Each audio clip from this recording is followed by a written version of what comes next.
Going.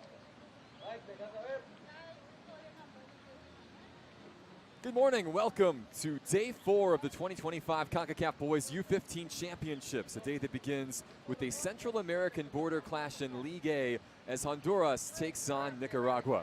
It's great to have you with us from beautiful Alajuela in the central Costa Rican Valley. My name is Alex Heinert. Happy to report that the rain that has been falling consistently over the course of this tournament has let up in time for kickoff, though pitch conditions will remain slick for this morning encounter in the city of Mangoes. Honduras and Nicaragua still very much in the mix in a fairly wide open Group A, with Mexico, Panama, and this Honduran side all earning 1 win apiece thus far. As a reminder, all 5 teams will play each other once during this round-robin group stage, with only the top 2 advancing to Saturday's semifinals. Honduras are no strangers to success in this setting, having won the inaugural edition of the U-15 Championships back in 2013. Christian Aleza's side turned in an impressive performance to open this year's competition with a 2-1 win over Panama on Saturday.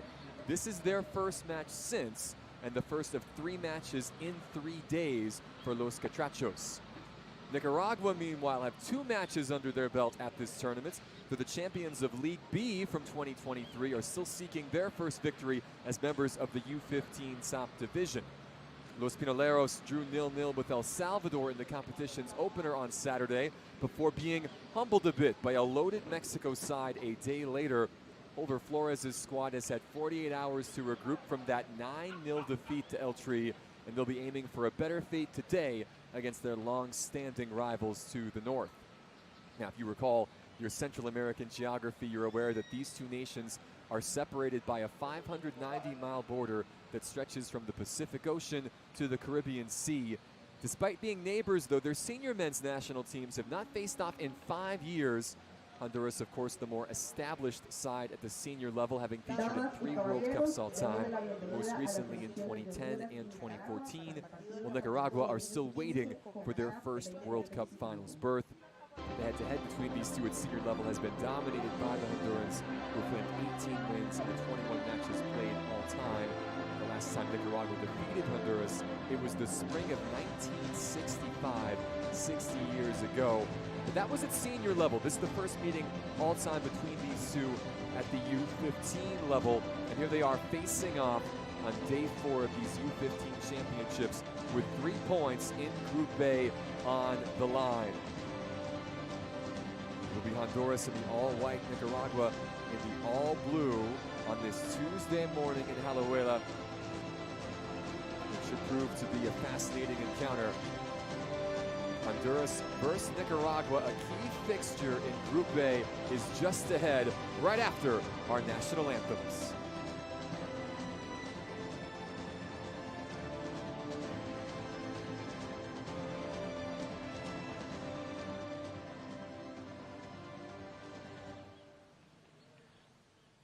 Por favor, pónganse de pie para escuchar el himno nacional de la selección de El Salvador, seguido del himno nacional de Nicaragua.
So the stage now sets Honduras versus Nicaragua. Honduras trying to maintain their perfect record in just their second match of this competition. Nicaragua looking for their first victory of the campaign.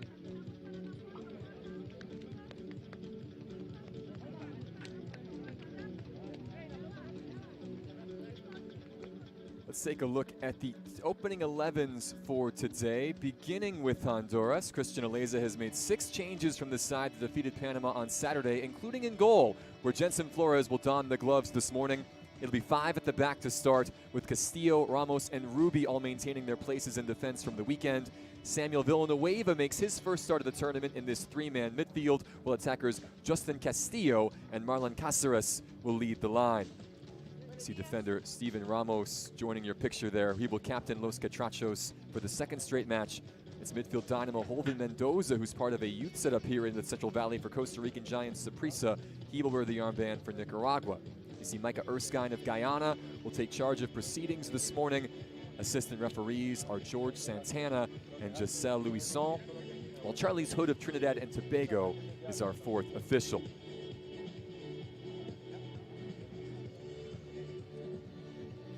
For Nicaragua, 3 changes have been made from the 9-0 defeat on Sunday to Mexico. Holver Flores going to a 3-back today.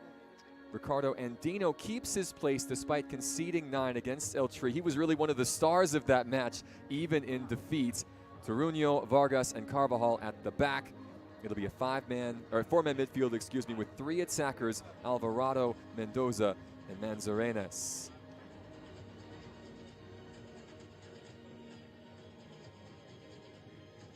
Nicaragua, champions of the 2nd division of the U-15s back in 2023. They have been a 2nd division side throughout the U-15 championship history, which started back in 2013. This now the 5th edition of this competition. Testing their mettle against sides who rank just a little higher at the youth levels across Concacaf. They've got 1 point already under their belts. We'll see what they can do today against their border rivals. Honduras currently in good position in Group A, just 1 match in already with a victory over Panama. That was a Panama side who defeated El Salvador 4-2 earlier this week. They will fancy their chances today against Nicaragua, especially after what happened on Sunday. But this is a new day, of course. Both of these teams have had at least 1 day of rest, 2 in Honduras' case, as the rain, as you see, begins to fall in Alajuela. Ricardo Andino, Jensen Flores, the 2 keepers getting set to square off. It is Honduras in the white, Nicaragua in the blue. Micah Erskine blows the whistle, and we are underway. Great to have you with us, wherever you're watching from. And these matches taking place in Costa Rica in League A. In the 4th day of competition in this tournament, and it's Nicaragua quickly pouncing on a loose touch at the back. An opportunity right off the jump. That was Mikel Mendoza with the chance. Jensen Flores flying out eventually to claim the ball as his own. You mentioned slick conditions at the open, a good example there. Honduras just a little loose at the back. That was Ramos, the captain, flying in from central defense. Well done by Flores, who's making his first appearance of this tournament. Again, he did not feature in the opening win, 2-1 over Panama. Nicaragua coming out today to try and prove a point that 9-0 defeat was an aberration. Of course, that Mexico side, very talented, a lot of top players in the youth ranks from clubs around the world taking part for El Tri.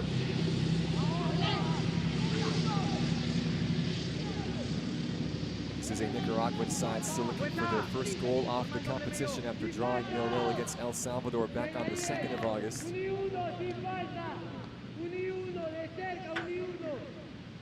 Certainly capable, though. A number of players in their setup that feature for the youth teams of some of the top clubs in Nicaragua and around Central America. A number of Real Esteli youth players on the roster, including Espinosa and Mendoza.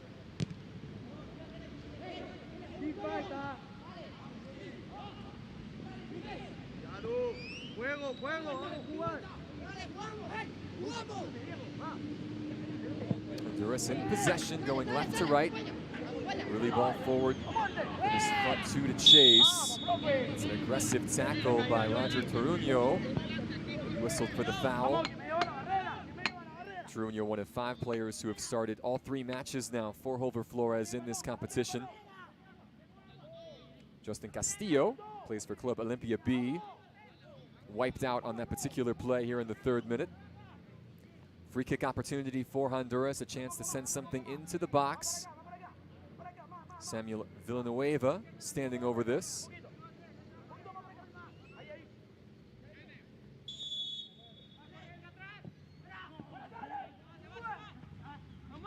Villanueva's cross just over the head of his intended target at the back of the box. Honduras did score from a free kick opportunity, a direct free kick goal by Henry Siguenza, who starts today in midfield. That got the scoring started on Saturday against Panama. Said Canales scored the second. Canales starting today on the bench. Panama would get one right back before halftime, but Honduras was able to do enough, and they are on the attack early.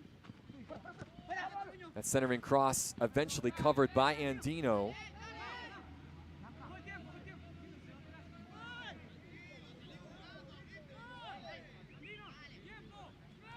Both teams with good looks in the opening 4 minutes. Justin Castillo trying to cross to its teammates. Coolly done by Toruño. No one attacking that far post in white.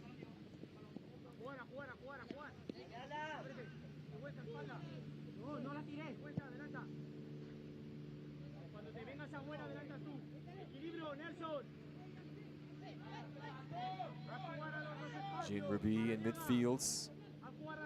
Dovetailing with Keeler Maradiaga. Honduras patient in possession. That's a trademark of Christian Aleza, who is from Spain originally, the 41-year-old. Very technical minds on the touchline for the team in white. Good early ball from Siguenza. The cross dealt with at the back. Flicked forward by Mendoza.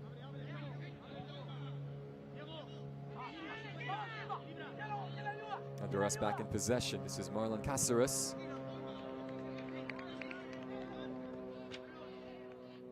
Perhaps caught in 2 minds that time. Bit of a attempted shot, perhaps. He had a man in front of him as well.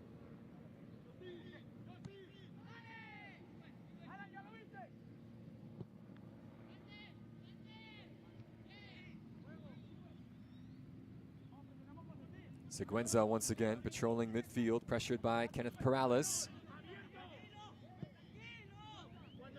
Easy clearance for this Nicaraguan defense. See Fernando Vargas starting his 3rd consecutive match for Holver Flores. 3 points on the line today in Alajuela. We'll play 2 35-minute halves here.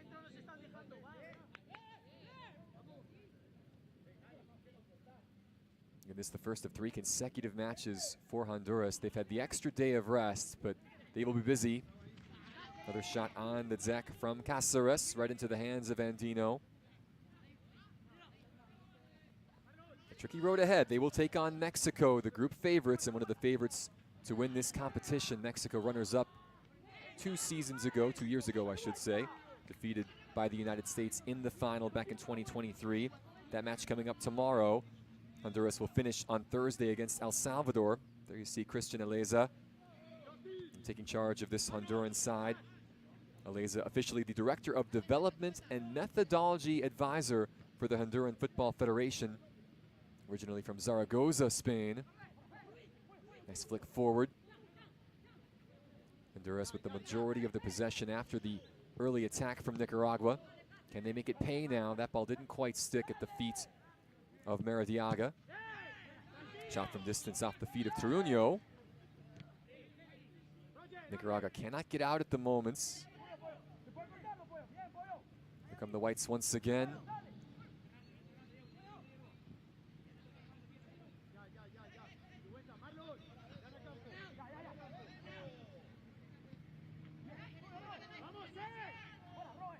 Perales now looking for an escape valve.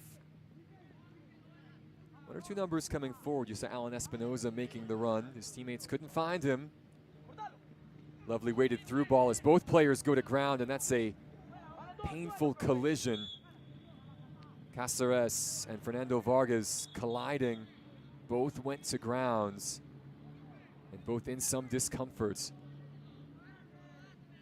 Micah Erskine calling over the training staff to have a look. Just a 50-50 ball.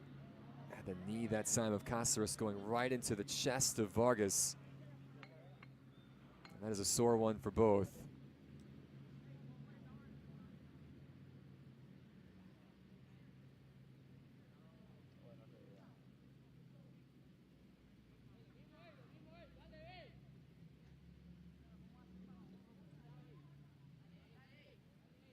Early stages here in the first half between Honduras and Nicaragua.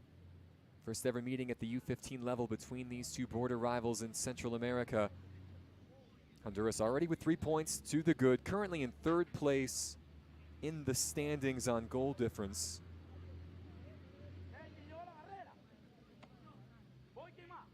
But they have a game in hand over Panama, who sits in front of them, the team they beat on match day 1. Mexico atop the group currently with that 9-0 defeat to the good, putting them in healthy position, shall we say, to advance. But still a lot of matches left.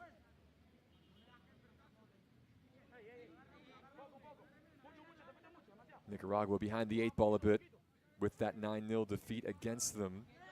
But still plenty of time to rectify the situation. Vargas was whistled for the foul, so a free kick on the way from Honduras. Villanueva's ball headed forward, but off the side netting. Justin Castillo with the chance. Actually, that was Cáceres, excuse me, Marlon Cáceres, who got up highest. So the player who had just been involved in that collision, able to get his head on the cross. Still scoreless, though, in the 10th minute between Honduras and Nicaragua.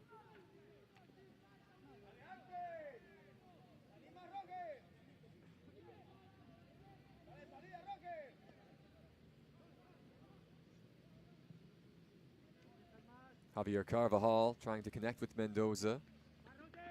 It will be a throw for the team in white.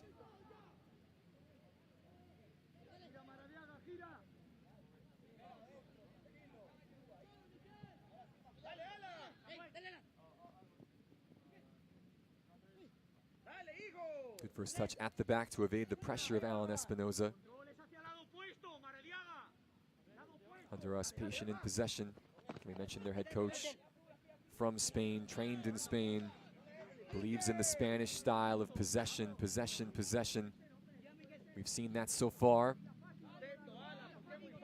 Another turnover forced at the back, but one right back. This is Mendoza. Owen Alvarado. Good hold-up play there from Mikel Mendoza. The early cross from Espinoza dealt with. Alan Espinoza's header now punched forward. Oh, another aggressive challenge. That might be a sore one for Castillo. Honduras playing on, trying to catch Nicaragua on the counter. Vargas tracking back, able to clear out to touch. Been a physical encounter here in the opening 11 minutes. That's Axel Calderon, actually, who's a little shaken up. He was the one who came in on this challenge. Henry Seguenza felt the brunt of that. Against Seguenza, who had that fantastic goal back on match day 1. Looks like he got his ankle rolled a bit, but is back on his feet and walking it off. Third straight start for Calderon in midfield.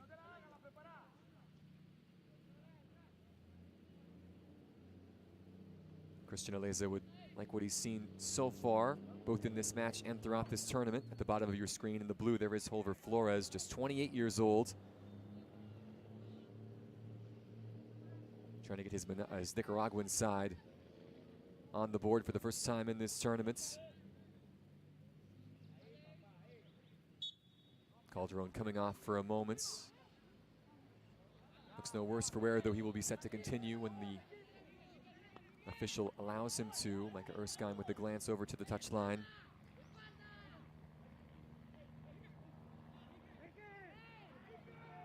Another turnover forced by Honduras. Here they come on the attack.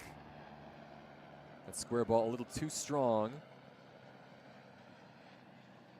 Carvajal and company trying to get it clear. Javier Carvajal sending that out to touch now.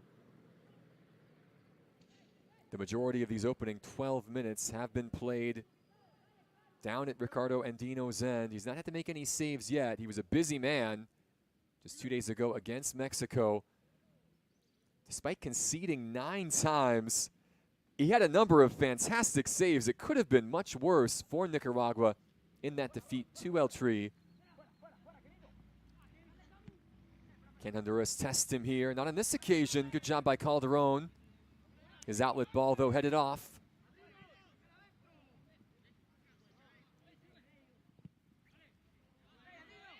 Seguenza's early ball, a little too deep for everyone.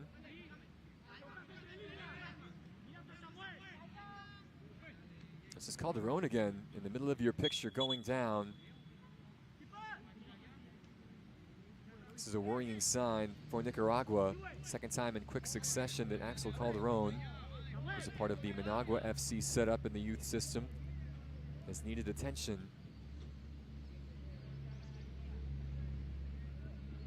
There is the universal signal for substitution. And 5 subs allowed in this tournament per FIFA rules. You hate to make a change this early, especially to a player who has featured from the start in all 3 matches. Initial blush, it looked like it would be Seguenza the one might have to receive treatment, but it's the man who put the challenge in, whose day may be done here on Tuesday morning in Alajuela.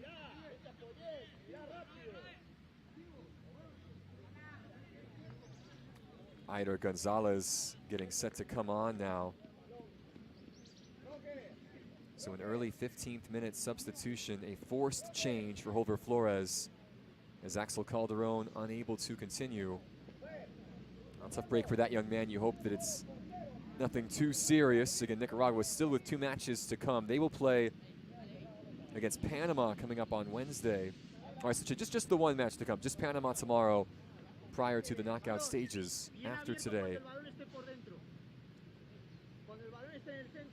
You hope for Calderon that his tournament is not done. His action in this match, though, has come to a close as Gonzalez will take his place in midfield.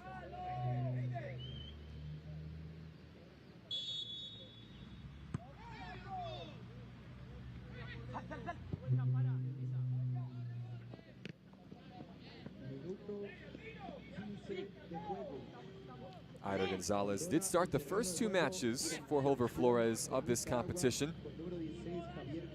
Although both times he started a little further up the pitch than where Calderon was playing. You see number 15 taking his spot.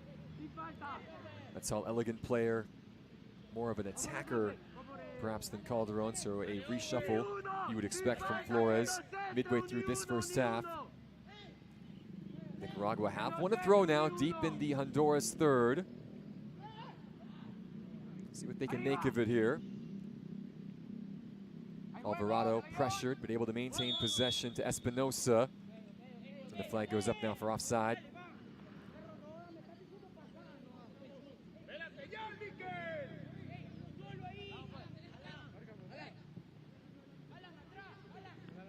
Mentioned Honduras, champions of this competition in its inaugural edition back in 2013. They defeated Guatemala that year 2-1 in the final in the Cayman Islands. They went a perfect 6-0-0 in that tournament, outscoring opponents 22-2 during that competition. It should be said, though, Mexico, Canada, Panama, the USA, they did not compete in 2013. Honduras finished outside of the top 2 in their group in 2017. They didn't attend the 2019 tournament.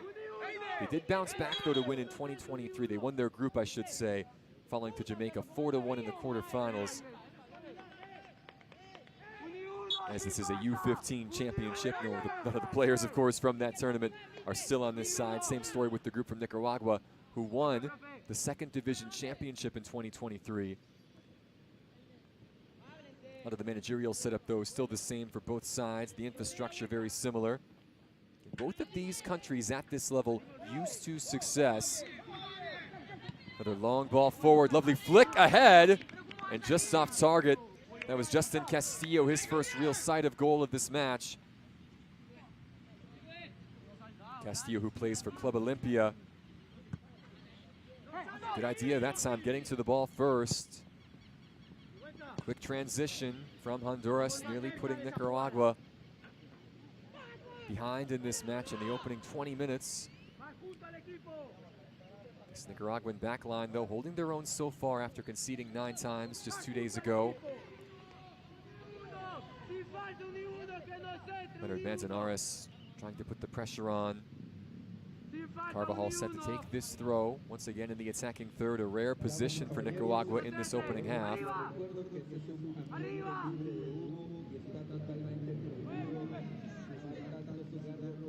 Mendoza fended off.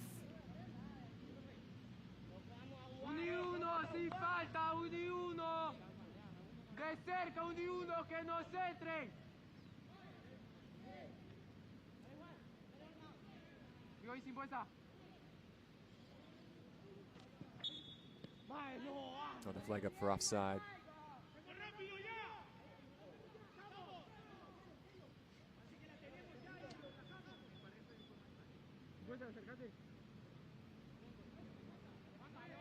Nineteenth minute here in Alajuela, still scoreless between Honduras and Nicaragua. Honduras currently level on points with Mexico and Panama atop Group A. They sit in third place currently because of goal difference, but they have a match in hand over Panama. And Nicaragua currently at the bottom of the table.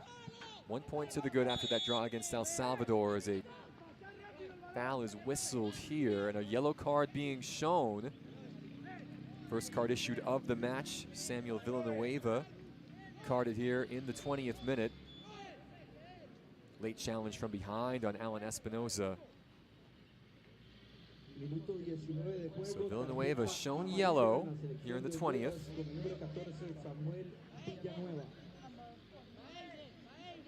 This will set up Nicaragua now with a free kick from a fair distance out, of course, perhaps outside shooting range, you would say. Eider Gonzalez, the substitutes, eyeing things up. He'll have a few targets to aim for. There you see Jensen Flores, yet to be tested in this match, his first appearance of these championships.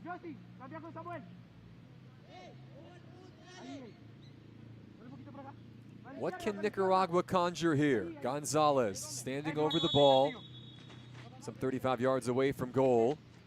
And he will strike for goal and just missed that near post. Nicaragua claiming that Flores got a touch on that. It will be a goal kick, though, in the end. Not a bad curling effort from Eider Gonzalez.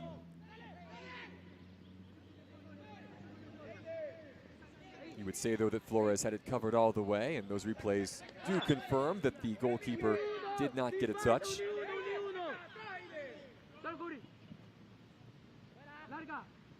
Nicaragua trying to go quickly off that throw-in.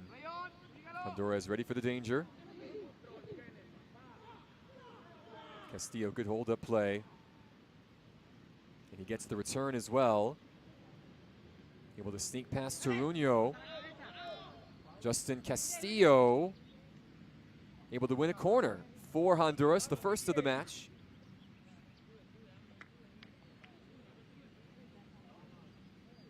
Good work by Justin Castillo. And Cáceres haven't had much service so far, but he's able to win a corner now. It will be Villanueva who will take it. Some tall figures in the box wearing whites. They will go short, though. Villanueva on the second ball. To the back post, headed forward and cleared just over the crossbar. Another save by Ricardo Andino in this tournament. First of the match for Andino. Good effort this time from the captain, Steven Ramos, the center back.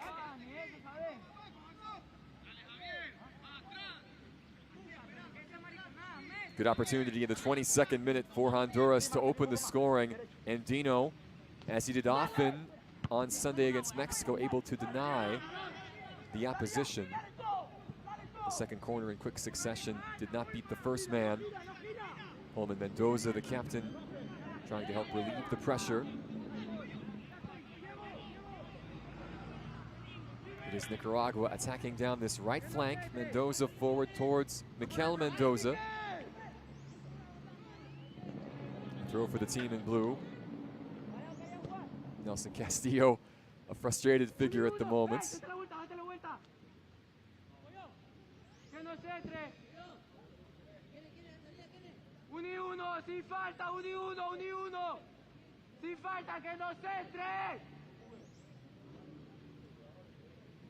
Carvajal on the touchline.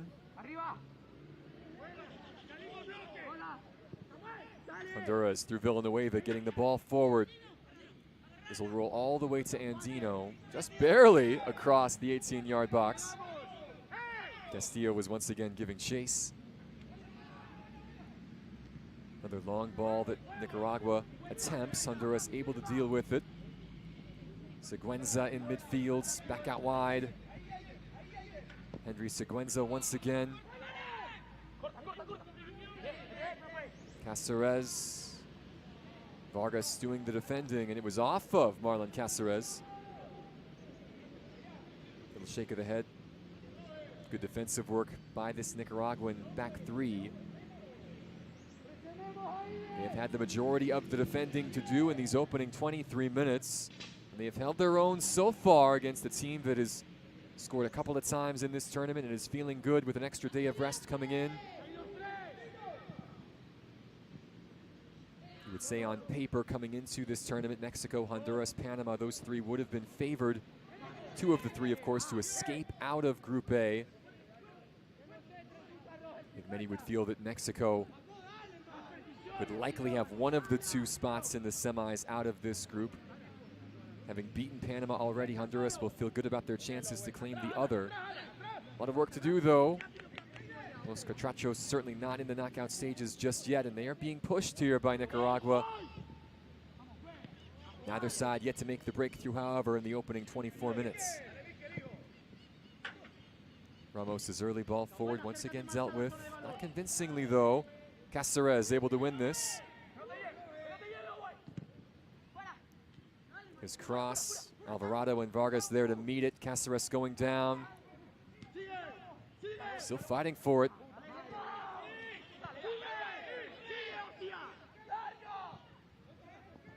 Espinoza.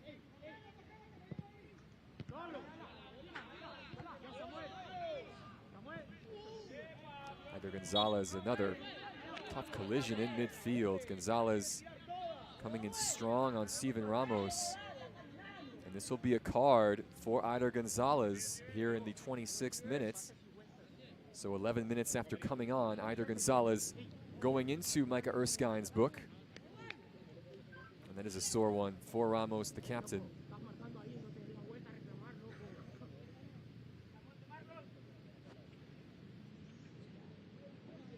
Minuto 26 de juego, tarjeta amarilla en la selección de Nicaragua con el número 15, Eider González.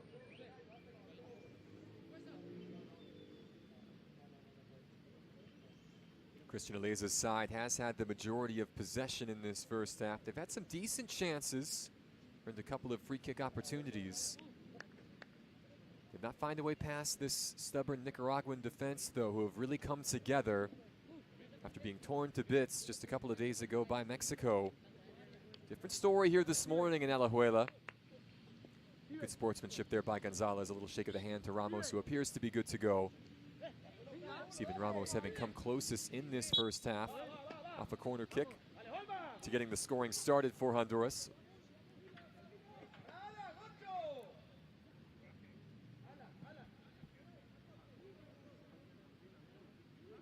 Here come Los Catrachos once again. The shot by Castillo partially blocked. Andino was there to claim.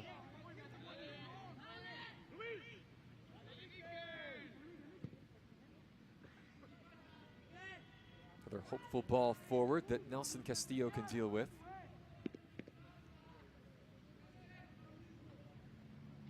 Second straight match that Castillo has started at the back. And 3 of the back 5 unchanged for Honduras from that 2-1 win against Panama. Diego Gomez and Roger Castellanos coming into the back line today. Alan Espinoza trying to drive forward. Here he is once again, the Real Esteli youth player. Once more, Honduras ready for the attack. That was Gomez helping out and now playing it forward towards Justin Castillo. Castillo this time whistled for the foul. There you see the front 2 for Honduras, Castillo and Cáceres.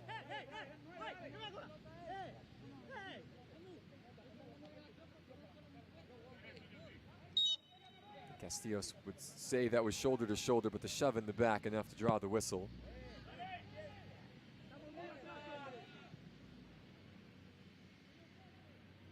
A little over 7 minutes until halftime here in Alajuela. Still nothing to separate Honduras and Nicaragua. These matches being played at VCRF Federation Fields here in Costa Rica's Central Valley. Such a great footballing nation, Costa Rica. So much success in recent years, both on the continent and globally as well. Really a rising power in Concacaf, and they have been really for the last 2 decades, joining the likes of Mexico and the US, and now Canada certainly at the upper echelon of the Concacaf region. Alajuela, located in the Costa Rican Valley's greater metropolitan area, which has a population of 3.1 million total. It's home to the capital, San Jose. About 3,000 meters above, 3,000 feet, excuse me, above sea level here, so elevation not a problem. Not always the case in Central America as Sigüenza turns away. Nice ball forward. Good effort by Andino to get there just in front of the Honduran attacker.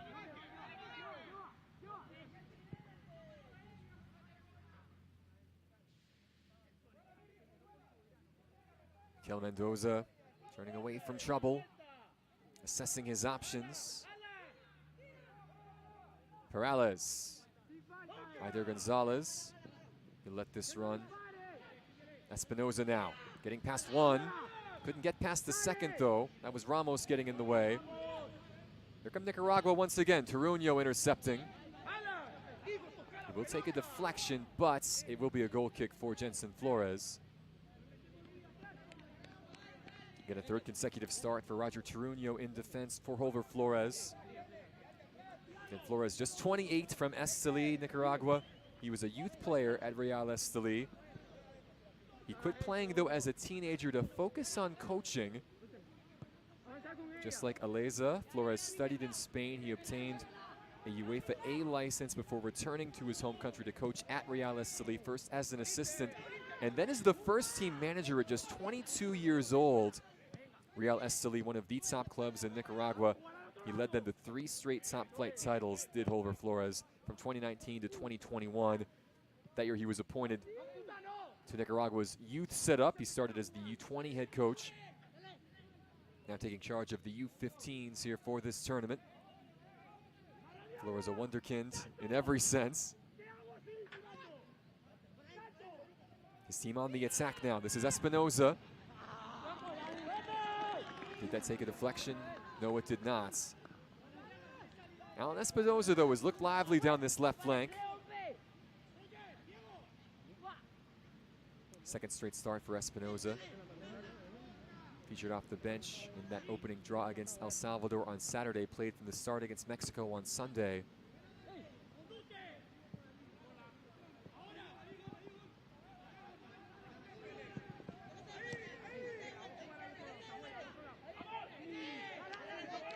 Little shove in the back that time. Deemed legal. That deemed illegal. I think that was Villanueva, who is on a yellow. Alan Espinoza drawing the foul. I think Samuel Villanueva has to be careful here. Micah Erskine with a little word to the Honduran midfielder. That would certainly change the complexion of this match if Honduras were to go down to 10.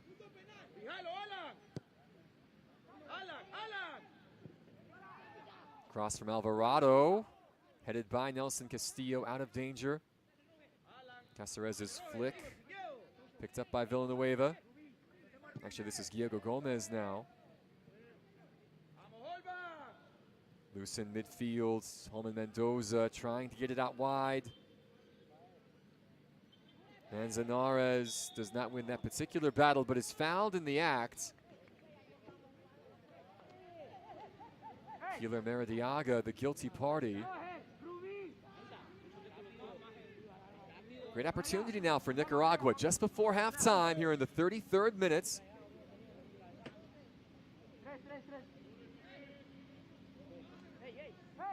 Los Pinaleros trying to open the scoring. 3 in the wall for Honduras. Gentleman Flores watchful.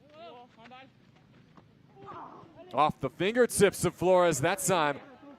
A couple of players in blue attacking it. Dangerous moments there for Honduras. Good service from Manzanares. Oh, Roger Toruño just missing the opportunity. It will be a corner kick, the first of the match for Nicaragua. Leonard Manzanares set to take this.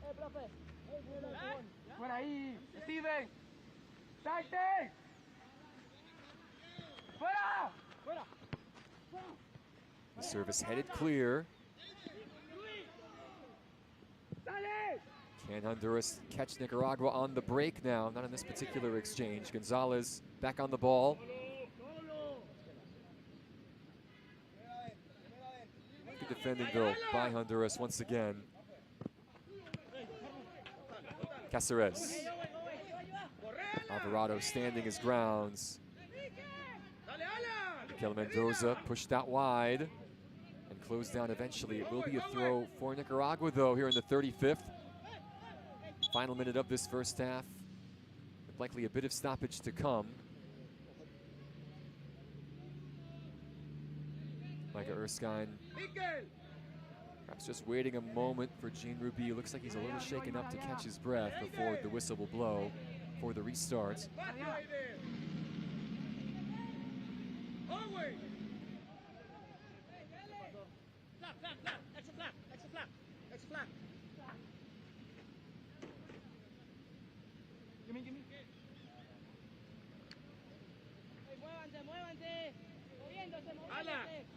How about this? The flag for Giselle Louison appears to have broken on the far side. Micah Erskine providing his assistant referee with the new implements out there.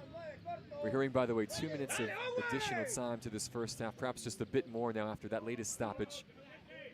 Nicaragua back in possession. Good balance by Manzanares. And now Gonzalez. Closed down, and here comes Honduras once more. Villanueva, good early ball out wide to Caceres. Anytime Marlon Caceres has had the ball on that right flank, we've seen 2, 3 blue shirts quickly surrounding him.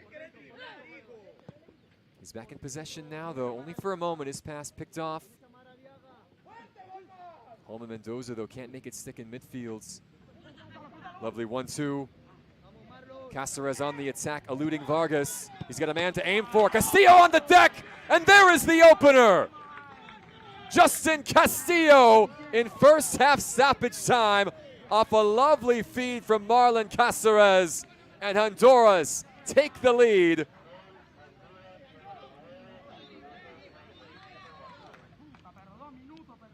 Good square ball by Marlon Caceres, and Justin Castillo able to put it on target. Ricardo Andino, who's made a couple of saves in this match, unable to stop this from just about 10 yards out. First goal of the tournament for Castillo. The third for Honduras in total. And it's a big one here in the 35th, +1.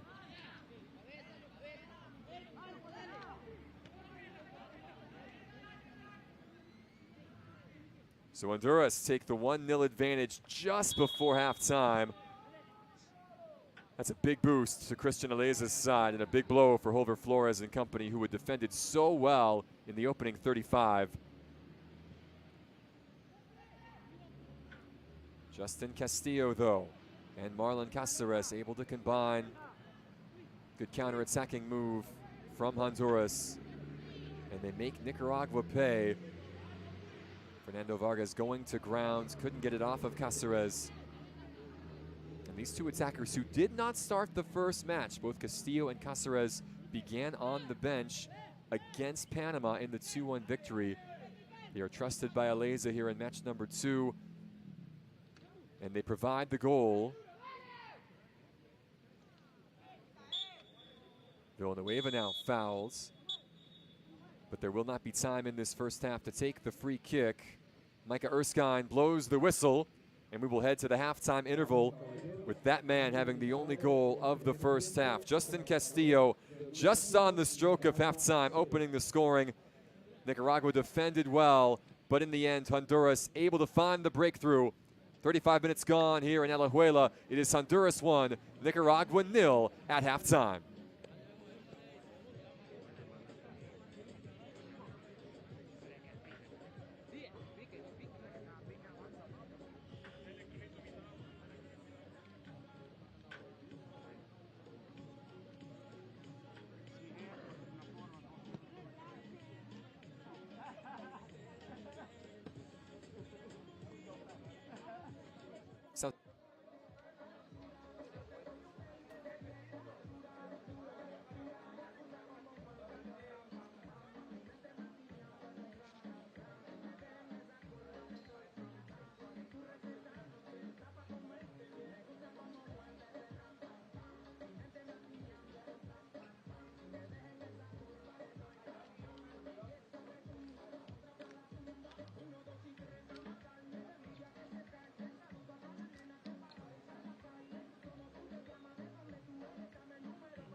We are moments away from the start of half number 2 in this League A Group A match between Honduras and Nicaragua. Honduras a 1-0 advantage.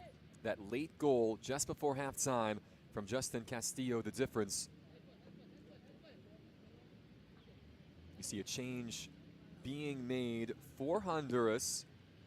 Samuel Villanueva, who had, we'll call it the hockey assist on that goal from Castillo. He picked up a yellow card in the first half, Villanueva. He's being removed here to start the second. Darwin Cruz is coming on in midfield. That's the only change between these two sides as we get underway for second half action here from Alajuela, Costa Rica in the Concacaf Boys U-15 Championships. I'm Alex Heinert, great to have you with us.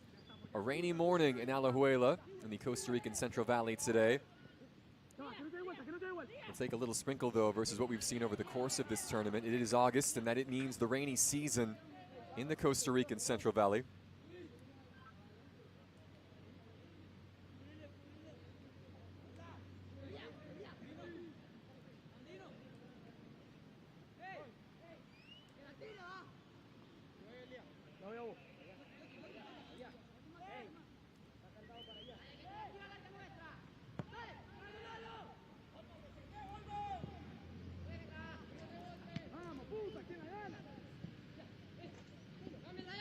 We're hearing now a second change for Honduras. Marlon Cáceres, who had the assist, the actual assist on Castillo's goal, replaced by Elias Benegas up top. So a change in attack for Christian Aleza and in midfield. Good early ball, Castillo the intended target. And certainly for Honduras, they will be aware their tournament really begins today. They, of course, played on Saturday on the opening match of the competition. They got 2 days off.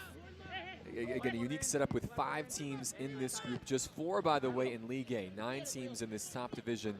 16 in the second division, of course, and a few more in the third, a part of the 39 teams comprising these U-15 championships this year. There you see Darwin Cruz now fresh into the contest. But Christian Aleza knows we've got 70 minutes today, 70 tomorrow, 70 the next day. Then there'll be a day off on Friday for this squad if they do indeed make the knockout stages before contesting the semis and either the third place match or the final on Sunday. It's a lot of football in a short period of time. And rest and rotation going to be key for this Honduran side over the next 3 matches. They've got the lead though, and they're looking for more. Good attack down this left flank, or this right flank, excuse me. Headed off by Roger Toruño in the end.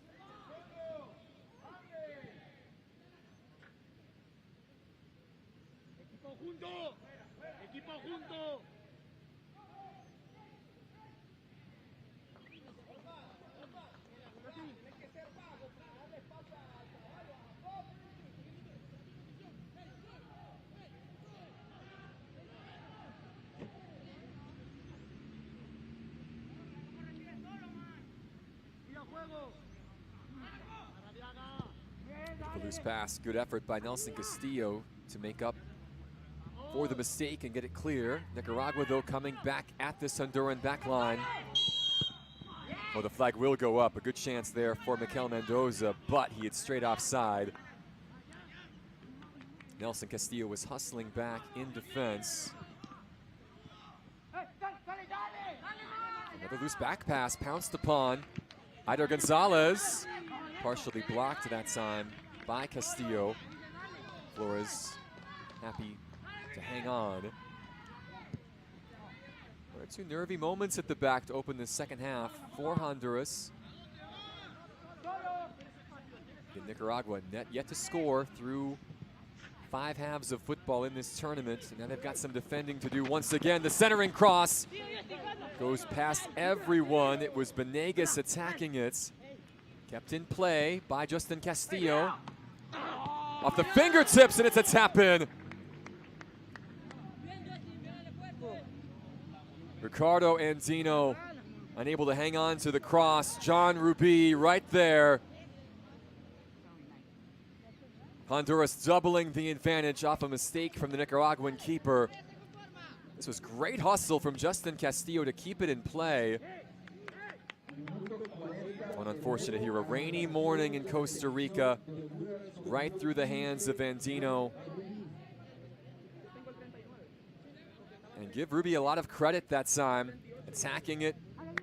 If the mistake were to happen, he would be ready. And your heart breaks for Ricardo Andino, who's been so good in this tournament. Gene Ruby, though, in the 40th minute, able to add one to the good for the Hondurans, and their position atop League A now feels quite secure. Still 30 minutes left, of course, a half hour to play in this contest. A tough blow, though, to Nicaragua to concede in that manner. So Castillo right before halftime. It's Ruby right after. Nicaragua, though, nearly getting one back. The header skying just over the bar from Taruno. The central defender joining the attack. It was a good cross by Manzanares.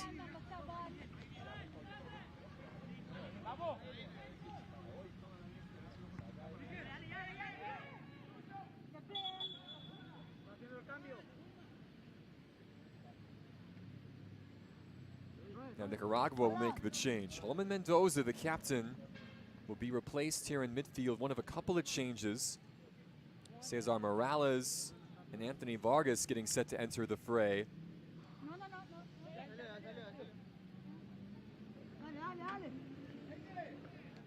Morales, a part of the Real Esteli setup. Vargas playing his youth football for Nisaya. Alan Espinosa, who had been bright in this first half, replaced early in the second. So Nicaragua now, it's a dire situation. Trailing 2-0 in this contest. Again, they have a point after that draw against El Salvador on match day 1, but the 9-0 defeat coupled with this 2-0 deficit means they are a negative 11 when it comes to goal difference. And a long hill to climb, certainly, with the likes of Mexico and Honduras and Panama ahead of them in this group. There's a shot from distance, just sailing over the bar. Good left-footed effort from some 25 yards out by Henry Siguenza. That wasn't too far away from where he scored that free kick from on match day 1. Siguenza, a wand of a left foot. Andino watchful.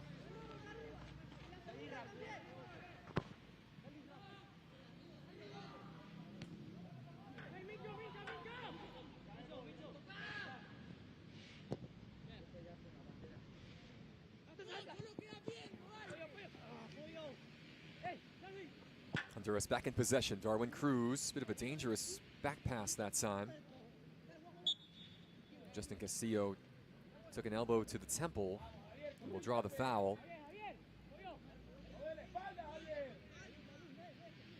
I should say not an elbow, more of a palm from Kenneth Perales. A little shove to the side of the head. Another free kick for Honduras to ponder. Darwin Cruz and Henry Siguenza will stand over this.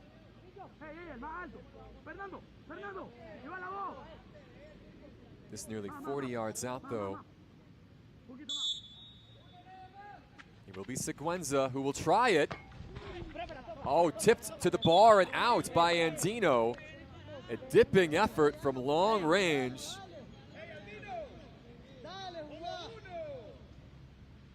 Well, now Andino saying that he didn't touch it, that it was the ball striking the bar first, not his gloves, but Micah Erskine believing otherwise. Third corner of the match for Honduras now, already up 2-0. Service dealt with by Nicaragua. Is the counter on now? Darwin Cruz having none of that. Honduras winning it right back.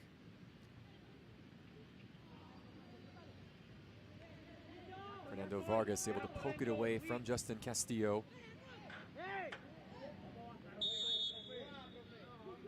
Los Pinaleros trying to get forward, trying to start something in attack. Offside the call once again.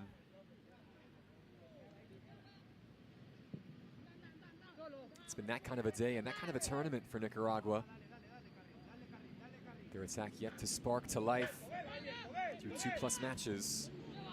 Roger Castellanos now centrally.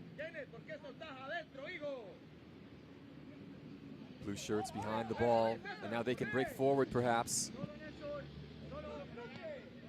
Nelson Castillo so secure in defense, playing to the left of the captain Steven Ramos in this essentially a back three because they've been in possession so much. Honduras has been able to gun their wingbacks forward for the majority of this match. Another long ball, partially defended. Ruby, who's got the second goal for Honduras, dispossessed here by Perales. Mikel Mendoza trying to make it stick, bundled over by Nelson Castillo.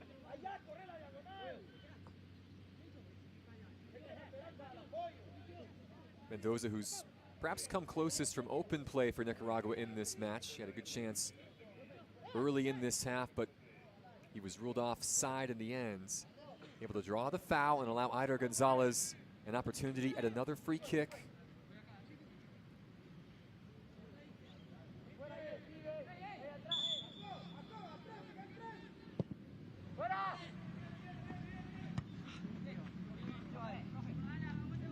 It will be a corner for Nicaragua.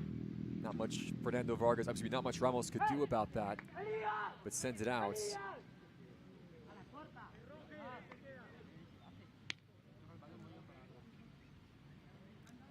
At times, Nicaragua has looked dangerous at set pieces in this tournament. Certainly today, that's been the case. Leonard Manzanares getting set to send the in-swinger.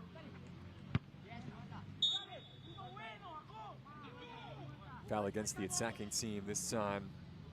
Toruño, who's been involved on that type of service from defense, whistled for the infraction.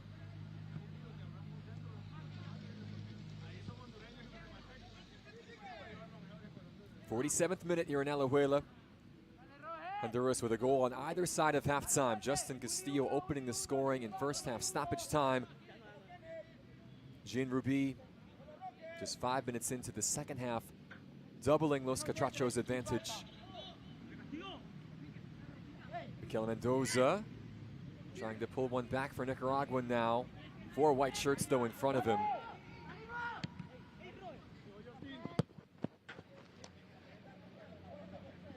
Toruño's long ball a little too far forward for Manzanares to chase.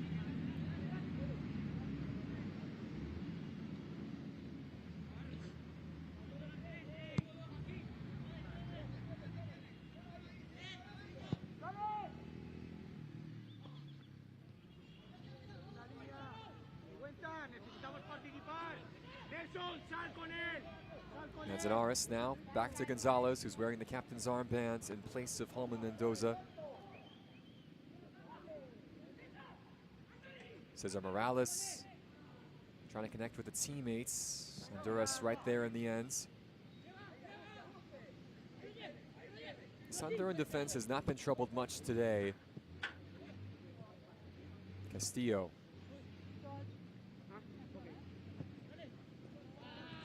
Another ball out wide. Ruby not quite on the same page. Ian Seguenza unable to connect. 2 more subs on the way for Honduras. Alejandro Gaffaro getting set to come on. It'll be Ruby, who just scored some 8 minutes ago, being replaced. Levi's Diaz also getting set to enter the fray. He will replace Kaylor Maradiaga. So Diaz on into midfields.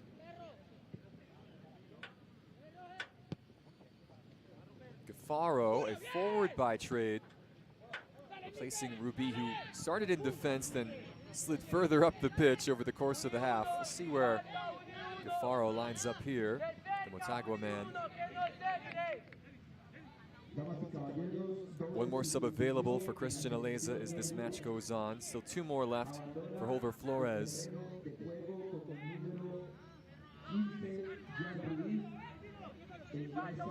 con el número 10 Alejandro Guifarro. Y abandona el terreno de juego con el número 16 Keylor Maradiaga. E ingresa con el número 6 Levis Díaz.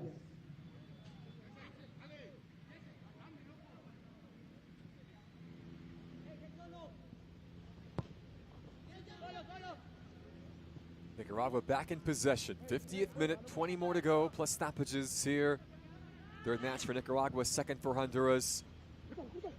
Well, perhaps a chance now. Castillo poked away at the last moments. I think that was Toruño along with Vargas combining to prevent Castillo from a second potential goal. A moment ago, that was a good chance by Nicaragua. An early cross.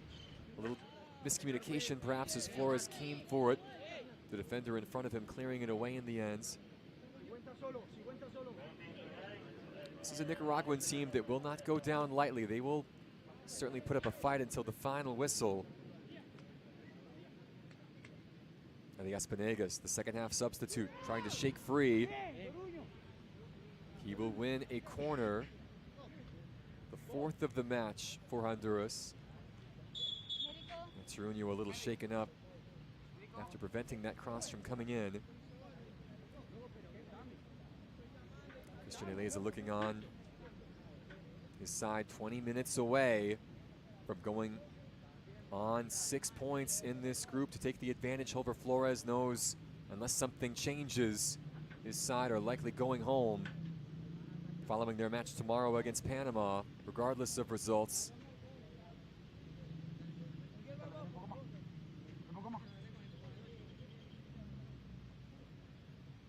Toruño being attended to.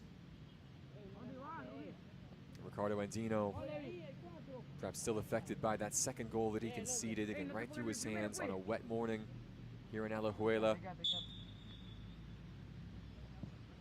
The corner to the back post, just over the head of a couple of players in white attacking. Honduras trying to keep the pressure on. Good work in the corner by Mikel Mendoza. Able to play it off of Darwin Cruz to win the throw for Nicaragua. The land of lakes and volcanoes. Nicaragua, the largest country in terms of area in Central America. Home to Lake Nicaragua, one of the largest freshwater lakes on Earth. A massive Momotambo volcano. Nicaragua, the breadbaskets of Central America. Neighbors to Honduras to the south, and they share that long border from the Pacific to the Caribbean Sea. It's a good derby match here between these two sides, even though they don't play very often, surprisingly, both at youth level and at the senior level. On the senior side, though, they will meet in World Cup qualifying coming up this fall. A couple of key fixtures home and away. Good reading by Andino to claim the long early cross. Nicaragua still waiting for their first World Cup proper appearance. With Honduras having most recently been there in 2010 and 2014. It's a bit of a bright moment for Honduras soccer right now after 10 years in the wilderness since making the World Cup finals in Brazil in 2014, their second straight appearance. They struggled a bit. There was some unrest within the federation. They did reach the Gold Cup semifinals this summer, though, defeating Panama on PKs in the quarters before losing to Mexico 1-0, as you see Nicaragua getting set to make their final two changes of the match. Jeremy Balmaceda and Alessandro Calero getting set to come on. Kenneth Perales being replaced in midfield. Mikel Mendoza as well, who's played an important part today for Nicaragua, trying to lead the line. He's not had much service.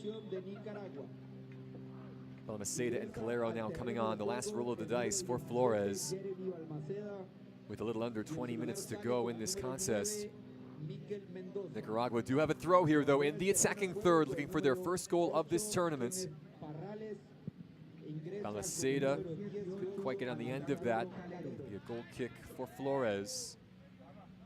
Vargas a little over-enthusiastic, trying to win that ball in possession.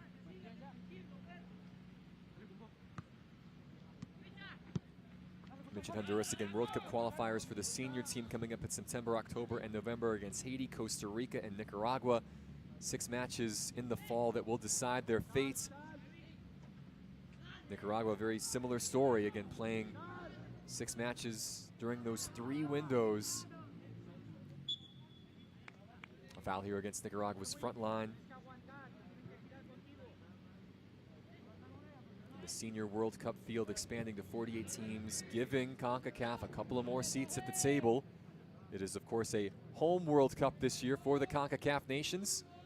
Mexico, the US, and Canada joint hosts in 2026. And these players at this youth level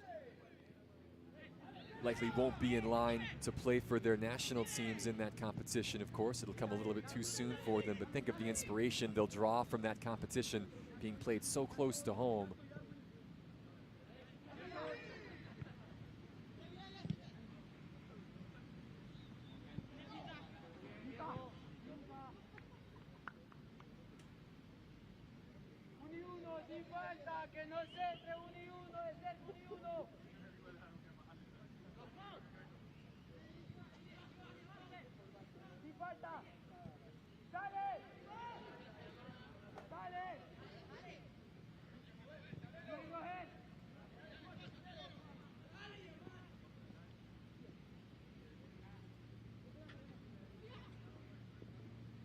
Honduras now back on the attack. Benegas. Seguenza. Henry Seguenza parried away by Andino. He is capable of the spectacular Henry Seguenza. Seguenza plays for Warrior of God Football Club. Already 1 goal for him in this tournament. And now the final change on the way for the leaders currently. It will be one of the goal scorers. Their first goal scorer, Justin Castillo, making way. Sustitución en la selección de Honduras. Abandona el terreno con el número 9, Justin Castillo. E ingresa con el número 7, Said Canales. Said Canales now coming on. He had the game winner against Panama back on Saturday, the 2nd of 2. Another corner kick, just off the crossbar. A great effort off the corner. This close, Honduras were from making it 3, and now a shot from distance that Andino was always behind. Levis Diaz with the attempt. Here's a look at the corner again. That was Seguenza, I believe, getting up to meet this corner from Gafaro. Oh, just a fingertip from Andino, just enough to push it off the bar. Honduras so close to adding a 3rd.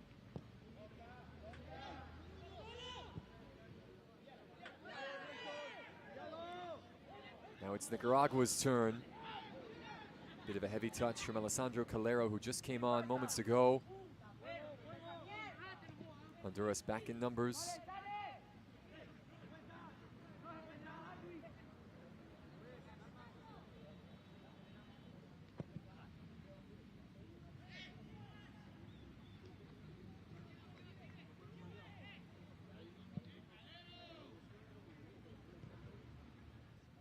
Honduras once again threatening Benegas.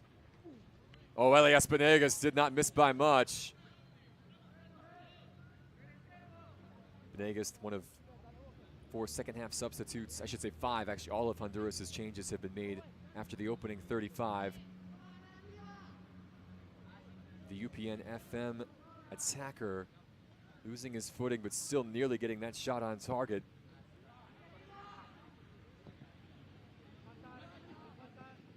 I mentioned a few moments ago that players in this tournament, it would be a long shot for them, of course, to feature at the World Cup proper for their senior national teams next summer, but doesn't mean it's impossible. Again, we just saw Gilberto Mora from Mexico, who was a part of the 2023 Mexican U-15 setup, become a regular starter for El Tri at this summer's Gold Cup. Mora just 16 years old now. An example of how, if you're good enough, you're old enough. If you're a Liverpool fan, you're excited to see a 16-year-old Rio Engoma come to the forefront here in preseason. Players like Giovanni Reina for the U.S., who was a part of the setup in 2017 in the U-15 championships, of course now a fixture on their national team setup. Gianluca Buzio, Manfred Ugalde for Costa Rica. There's a lot of players who have played in this tournament in Concacaf who have gone on to become fixtures for their national teams. And a great opportunity to see some of the region's future stars here in action when they are still, young men growing into the game.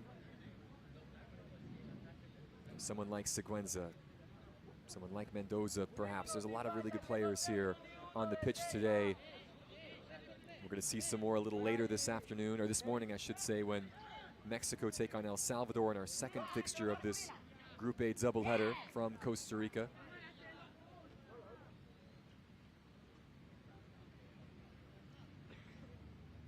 Again, this is the 5th edition of the Concacaf Boys U-15 Championship. It has grown in stature and prestige ever since it started in 2013. An important tournament for these nations. Each federation allowing the young players of their country to get a chance to feature in international play, to travel, to experience something new, to test themselves at this high level.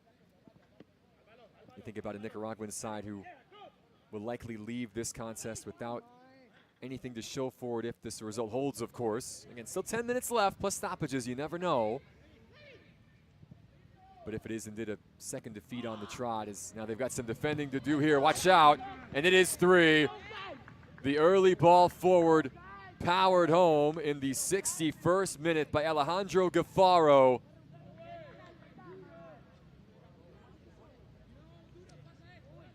Good early ball, unfortunate for Alvarado that he couldn't get a boot on it. And Gaffaro, who just came on, good composure.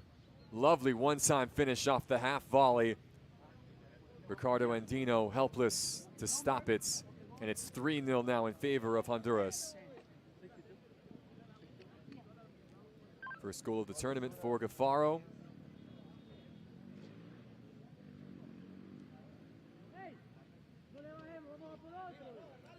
And to make matters worse for Nicaragua, that is Toruño, who's once again requiring a little assistance.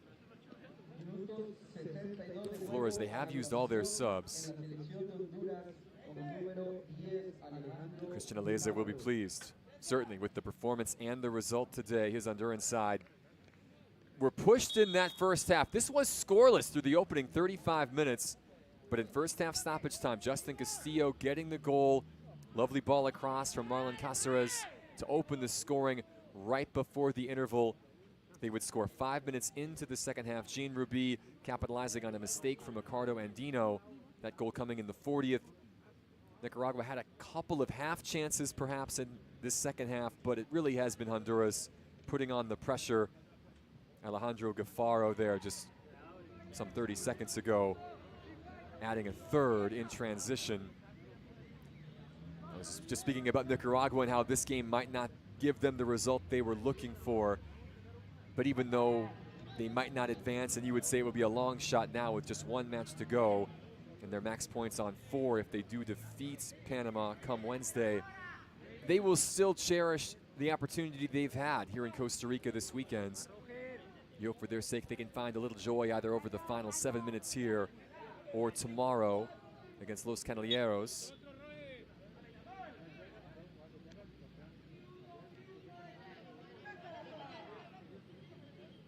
That a big underlying part of what tournaments like this are about. The opportunity to experience something special, be a part of a team, represent your country, see a different part of the world, a different part of the region.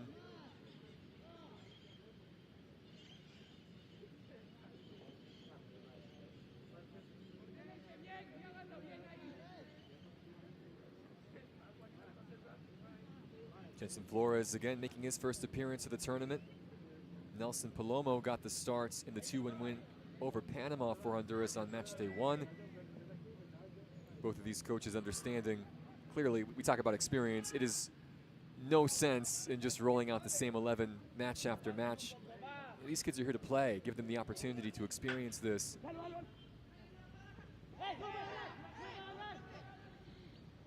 Honduras claiming a back pass here, waved off by Micah Erskine. Doing a good job keeping a lid on this match. There were a couple of cards in that first half, some robust challenges from both sides. Things have settled down a bit. Good refereeing all across the board here this morning. Here come Honduras once again. That was Gaffaro playing it forward. Alejandro Gaffaro unable to handle the cutback. Good defending by Nicaragua.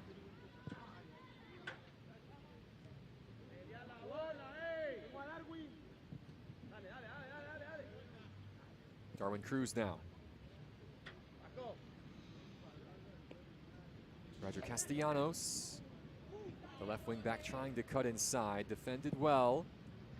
Carvajal's early ball forward, just one man in blue to aim for. Composure by Steven Ramos. To me, Ramos and Castillo at the back, Nelson Castillo that is, have not put a foot wrong today. They've been outstanding. Venegas. Cross towards the top of the box, handled where? And now quickly one back, Castellanos. Roger Castellanos tipped over by Andino. A powerful left-footed effort from Castellanos. Another highlight reel save from Ricardo Andino. Castellanos dispossessing Anthony Vargas. Full stretch from Andino to keep this 3-0.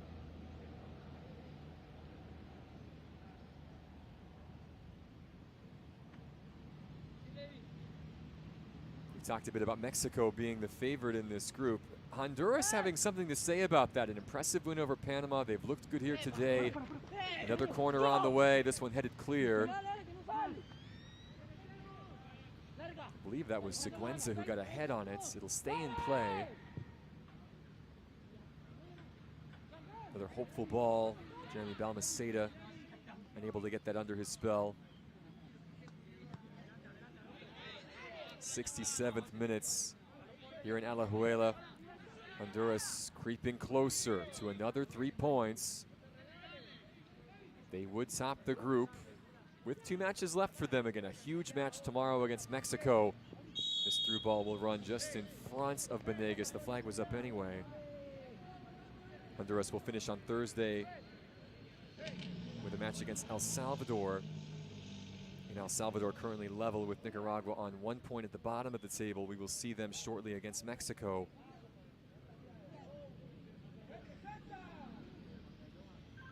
In the top 2 from each group, again, just 2 groups in this top division this year.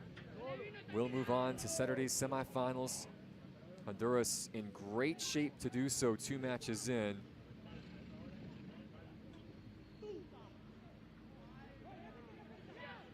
This is Diego Gomez now, skipping away. His cross dealt with by Gonzalez. The slide tackle by Vargas, winning it back for Nicaragua. Only for a moment, though. Honduras back in attack. Gaffaro looking for a second.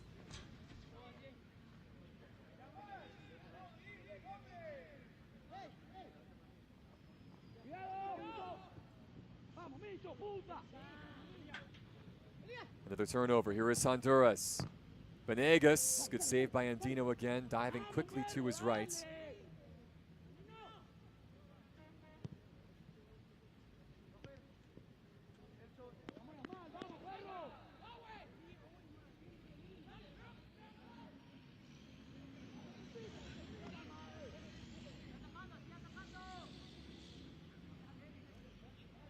As we approach the full-time whistle, we're hearing 3 minutes of stoppage time on the way.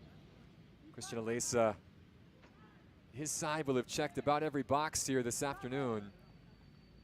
When it comes from composure at both ends, getting 3 goals to the good. Oh, perhaps a 4th now, a loose back pass, and Dino playing it right to the feet of the Honduran attacker, Said Canales. Good last-ditch defending to prevent a second of the tournament for Canales, who again scored against Panama on Saturday. Andino's made some spectacular saves today. That was nearly a mistake, though, that cost his team another goal. It'll be a 7th corner of the match now for Honduras. Alejandro Gaffaro over to take this.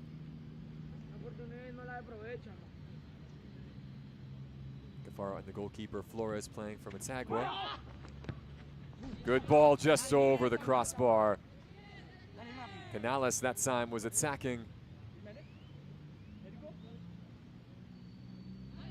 Honduras' prowess off these set pieces has been in full display in this tournament. They've scored from a direct free kick. They've nearly scored today a couple of times off corners. They have height in this side. That could give Mexico problems tomorrow. That will be a fascinating encounter.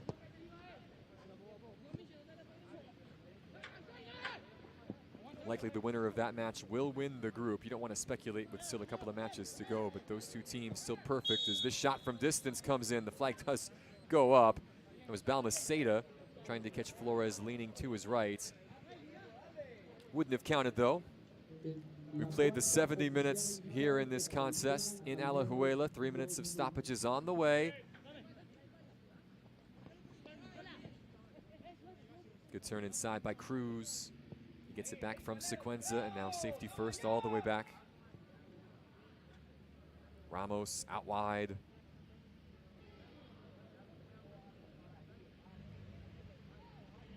Lovely dummy from Gaffaro. Not quite on the same page though as the rest of the attack.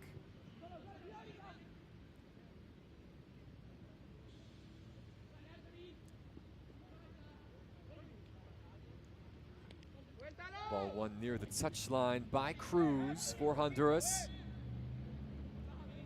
Diaz. Castellanos. Cruz. Honduras in no rush. Steven Ramos. Speculative, we'll say, from the center back. You see on the board, by the way, 2 minutes of stoppages, not 3. Meaning we were only about 30 seconds away from the full-time whistle and another Honduran victory here at the Concacaf Boys U-15 Championships.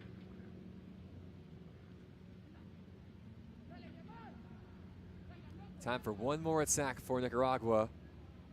But as they have done all morning, Honduras again up for the challenge. A really solid performance at both ends today for Los Catrachos. They were victorious 2-1 in the opener against Panama, and they win their second encounter of these boys U-15 championships 3-0 today over Nicaragua. Micah Erskine with the full-time whistle. An impressive performance for the Group A leaders. Henry Seguenza and company victorious over Nicaragua. 3 different goal scorers. Justin Castillo in first half stoppage time. Gene Ruby at the start of the second half. And Alejandro Gaffaro, the icing on the cake with 9 minutes to go. Another clean sheet, a first clean sheet for Honduras in this tournament.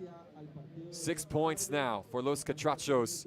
Christian Aleza's side in great form with 2 matches for them to go before the finish line. For Nicaragua, their quest for a victory here at the U-15 Championships will continue.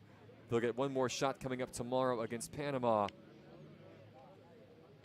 For Honduras, Mexico and El Salvador awaits before the knockout stages, which you would say beckon at this point based on what we've seen from their first 2 matches here in Costa Rica. Stay tuned, highlights coming up next here from Alajuela.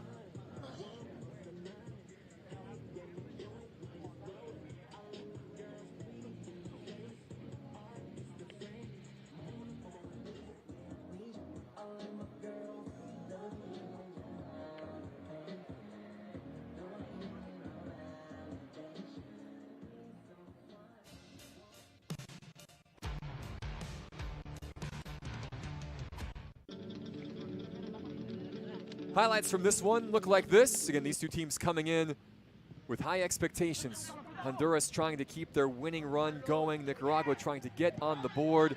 It was Honduras, though, late in that first half. The first minute of stoppage time of the first half. The goal by Justin Castillo off the feed from Marlon Cáceres, giving Los Catrachos the advantage going into the interval.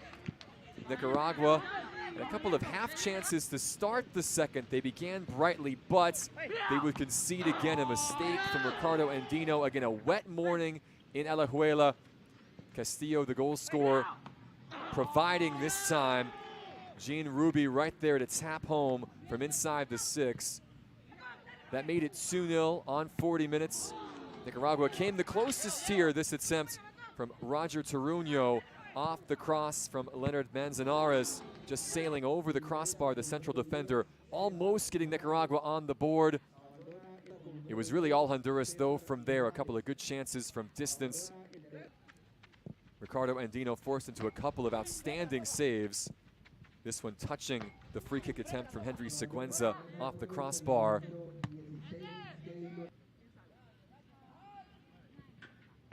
It would be tested again and again as that second half continued. And finally, Honduras would get a third. Alejandro Gaffaro able to take care of business on the half volley after the mistimed clearance from Oven Alvarado. That goal coming in the 61st minute. Essentially the icing on the cake in this one. Andino was forced into a couple of additional saves. Honduras nearly made it 4 on that attempted header from Siguenza. Great stop from Andino off the corner. Honduras showing their prowess in open play and at set pieces. They would get the free or the clean sheet as well. Another strong save. Actually, this one just going wide off the attempt from Benegas.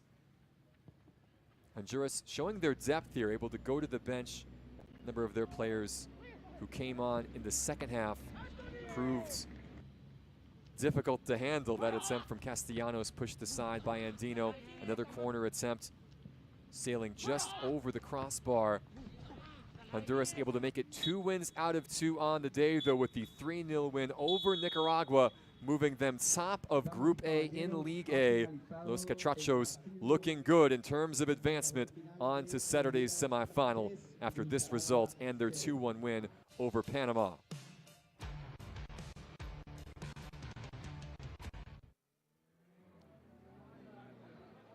So it is Honduras, a 3-0 victory today over Nicaragua. They stay perfect on the campaign with 2 more matches to come. Nicaragua still with just 1 point. They will finish up these U-15 championships tomorrow against Panama. Once again, your final from Alajuela. It is Honduras 3, Nicaragua 0 at the Concacaf Boys U-15 championships in Group A.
Day 4 of the 2025 Concacaf Boys U-15 Championships continue with a pivotal encounter in League A as pre-tournament favorites Mexico take on El Salvador.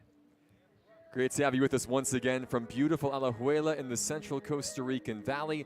My name is Alex Heinert, coming to you on a trademark wet and humid day during the Costa Rican rainy season. The pitch has held up well despite all the rain so far. Let's hope that continues for our final match in Group A today. Speaking of Group A, Mexico and El Salvador find themselves on opposite ends of the Group A table, with El Tri flying high after a 9-0 demolition of Nicaragua on Sunday. El Salvador earned a point after a 0-0 draw in the opener against that same Nicaraguan side, but fell 4-2 to Panama 2 days ago. To the surprise of no one, Mexico have been very successful at the U-15 Championships over the years, winning the title in 2017 and finishing runners-up to the U.S. 2 years ago. Yasser Corona's side will have their sights set on making another deep run this week, and based on the amount of talent in their ranks, it would be a massive surprise if that is not the case. Meanwhile, El Salvador have been a regular fixture in this competition since its inception in 2013. They actually finished 3rd overall that year, though again, that tournament did not feature Mexico, the US, Canada, Panama, etc. Still, there is that particular boon on their resume. They featured in the 2nd division 4 years later in 2017. They were grouped in 2019 and 2023, and they were in a group with Mexico 2 years ago. This match, a rematch of a group stage fixture that took place in Santo Domingo back on the 7th of August. Mexico won that match 4-1, but it was 1-1 in the second half before El Tri scored 3 times in the final 20 minutes to put that particular encounter out of reach. El Salvador led by 50-year-old Juan Serrano, who's been a part of the El Salvador Youth National setup since 2022, the former midfielder taking charge of La Selecta here this week. We see Mexico today in the same gray kits that they wore. If it's not broke, don't fix it. They scored 9 goals in those uniforms just 2 days ago. El Salvador on the right in the all blue and white. It's certainly a big match for El Salvador, their 3rd of this competition. They will play Honduras coming up on Thursday. For Mexico, this just their 2nd encounter. They will have 2 more matches to come. Honduras tomorrow, Panama on Thursday. Perhaps their toughest competition still lying ahead. But a big test as always today for both of these sides in this U-15 Championships. 3 more points on the line. Mexico versus El Salvador. It's a big Group A match, and it's coming your way next, right ahead of our national anthems. Both of these sets of teams making their way out to the center circle.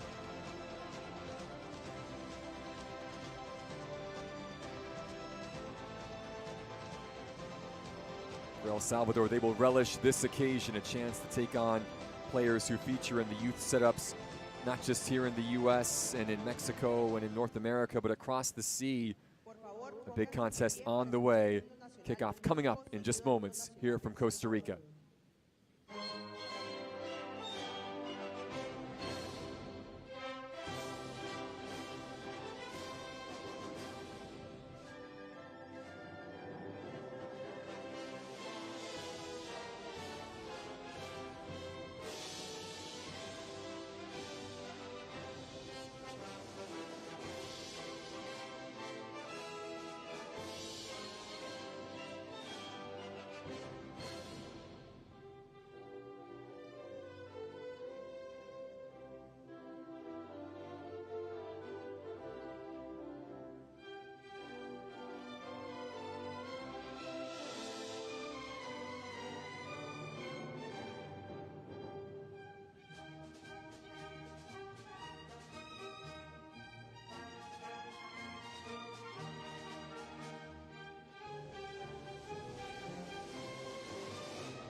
Two of the best anthems in all of Concacaf. Hymno Nacional Mexican. The El Salvador national anthem again. Stirring stuff here in Costa Rica as these two sides get to take the pitch. Second match of the tournament for Mexico, the third for El Salvador. 3 points at stake today. Let's take a look at the opening 11 for Yasser Corona and Mexico. 4-4-2 for El Tri. Two changes from that 9-0 victory on Sunday over Nicaragua. Matthew Arana, who scored a brace in that contest, will lead the line along with Xavier Rey. Martinez, Oliveras, Silva, and Reyes in midfield. Garcia at the back, the Pumas man captaining the side once again. Kareem Benjamin from St. Kitts and Nevis will have the whistle today. Edmund Salazar and Joshua Jackson will be the ARs, while Renly Napoleon will be the fourth official. You see Garcia on the left, number 4.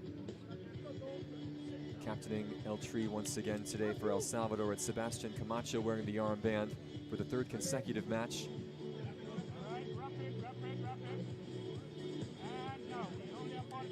For El Salvador, two changes for Juan Serrano after the 4-2 defeat to Panama. Both changes up top. Sergio Mariona and Franco Herrera getting the start today. Everything behind those two, though, exactly the same as it was, both from the 0-0 against Nicaragua and the 4-2 defeat to Panama. Alvarenga once again in goal. He will be tested, you would expect, today by this Mexican side, who peppered the net against Nicaragua on Sunday. In the places where some of these young men play, a lot of Liga MX's youth squads, Mazatlan, Chivas, Pumas, as you'd expect, Monterrey, Lyon, but also a number of MLS setups as well, including FC Dallas, Houston Dynamo, LA Galaxy, and then there is Oliveras, who plays his youth ball across the Atlantic for FC Barcelona.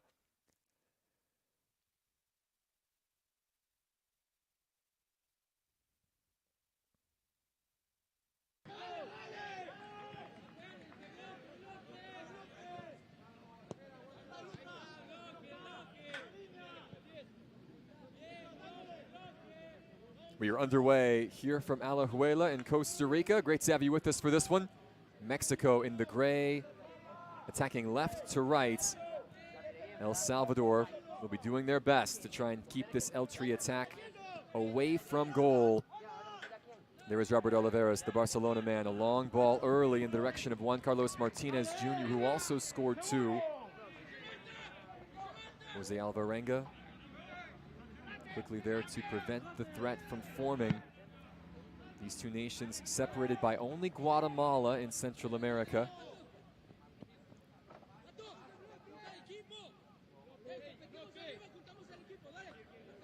Mexico, of course, a football-hungry nation, getting set to host their 3rd World Cup. El Salvador, meanwhile, has made 2 World Cup appearances. It's been since 1982, though they were a part of one of those Mexican World Cups that they hosted in 1970 and then in Spain in '82. Obviously, Mexico, the much more established footballing nation. Their senior men's national team have qualified for 17 World Cups, including 6 in a row. One of only 6 countries to do so. They are coming off a Gold Cup title and a Concacaf Nations League championship, defeating the U.S. and Panama respectively in those 2 finals. They have won this competition before. They are the reigning runners-up. Of course, a completely different group this time than the one that we saw finish second to the U.S. in the Dominican Republic 2 years ago.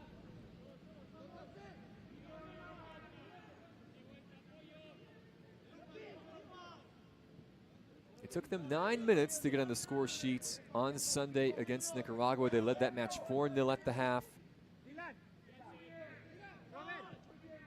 A couple of the goals they scored in that contest were absolutely stunning. We'll see what they can conjure here today against an El Salvador side who is set up to defend. Gael Aguilar now. Out wide to Patricio Silva, the Monterrey youth player. Able to skip wide the first challenge, but was taken down from behind. Gianluca Gonzalez tripping up Silva on his way towards goal. No card issue, just a talking to from Kareem Benjamin.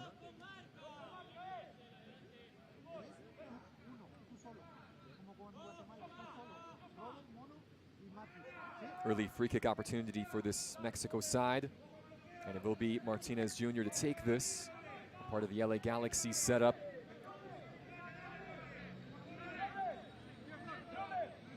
Both of his goals Sunday came in the second half, the number 10.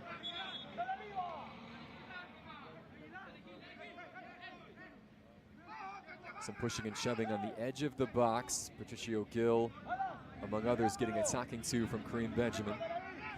Joseph Robles, a little shake of the head saying, hey, I'm just standing here, even though he's got his arm wrapped around one of the L3 attackers. The service from Martinez Jr. Clatter of bodies near the back posts. Robles able to get it back near midfield.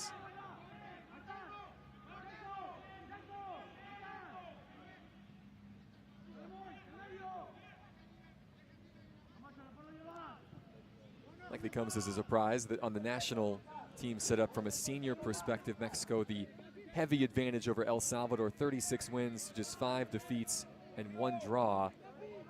El Salvador, though, not too long ago, did have some success against L3 on the senior level, winning a couple of matches in the late aughts, back in 2009, excuse me, the last time they won.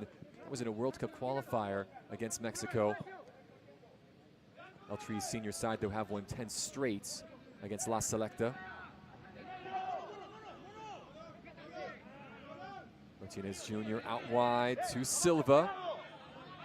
Patricio Silva also scoring in that 9-0 on Sunday.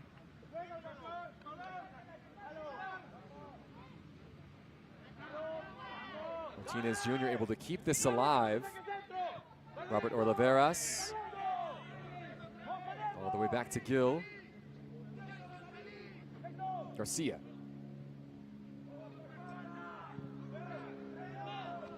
Early ball forward will bounce right in front of Alvarenga and go out of touch. It'll be a goal kick for El Salvador. Axel Sandoval, who plays for Club Leon, had that cross. Mentioned Patricio Gil. He and Sergio Bernal, the goalkeeper, the only 2 changes from the 9-0. Yasser Corona, a light rotation with the day off in between these matches. Mexico, though, do have 3 matches now in 3 days before the knockout stages beckon. And this is the first of 3. Oliveras, who does play for FC Barcelona over in La Masia, guilty of the foul here.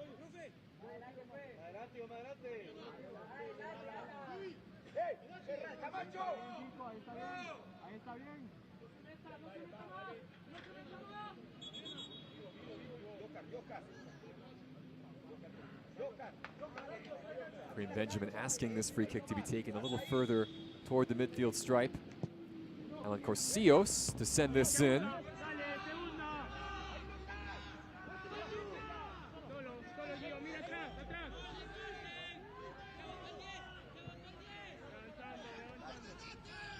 Mexico composed in possession. It would be unsurprising to see them have 70% or more of the ball this afternoon. This is Xavier Rey now, keeping it in play, unable to skip past Alan Corsillos. It'll be a corner, however. Good work by Rey along the end line.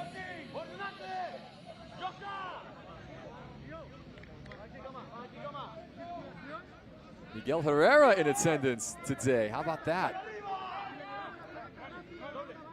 One of the Concacaf greats, a part of a number of different countries' setups. Miguel, formerly with L3, of course, leading them in the World Cup in 2014 to great success down in Brazil. As this shot comes in from distance over everybody.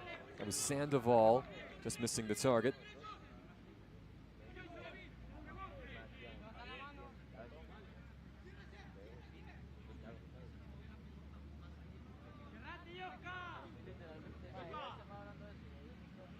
Miguel Herrera, currently the manager of Costa Rica, of course, and this competition being played in Alajuela, not too far away from Costa Rican Federation headquarters, really on site, of course. This is one of the Federation fields. Perhaps no surprise that Miguel would be taken in a match or two at this tournament.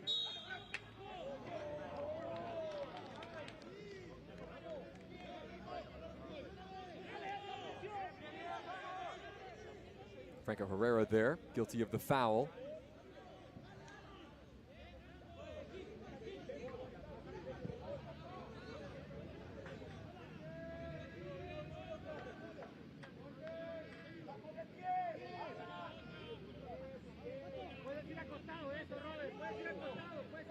Mexico once again in possession.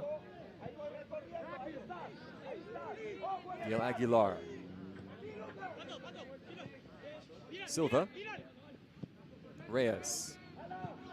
Patricio Silva once again switching the point of attack. It's Garcia, the captain, out wide once again. Sandoval's cross. Well, perhaps struck an arm that time, and now the play will be whistled dead. Cosillos left that left arm away from the body just a bit. It looks like it strikes his elbow just outside the 18-yard box. So not a penalty kick, but a dangerous free kick on the way for El Tri. Juan Carlos Martinez Jr. will be interested in this. Now again, from this distance, tough to get it up and down. Not a lot of time to get the dip required. So we will see what Martinez Jr. can conjure. It'll be 4 in the wall, now perhaps 5.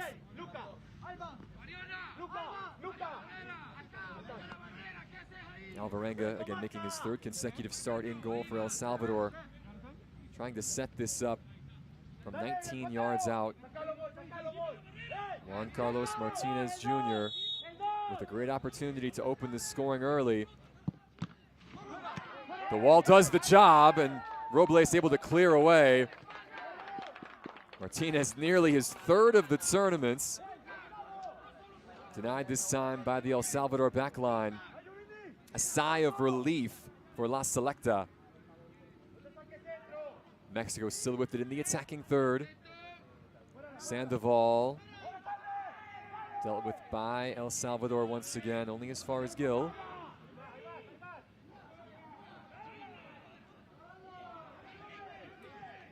Dylan Reyes turning away from trouble, maintaining possession for El Tri. This Mexico side looking to take another step in the right direction. Already 1 victory under their belt. If they could win here today, they would move past Honduras, who also has 6 points. But on goal difference, they would have the edge in Group A. Again, just 2 teams advancing out of this 5-team group on to Saturday's semifinal. 9 teams total involved in the top division in this 3-division U-15 championship this year.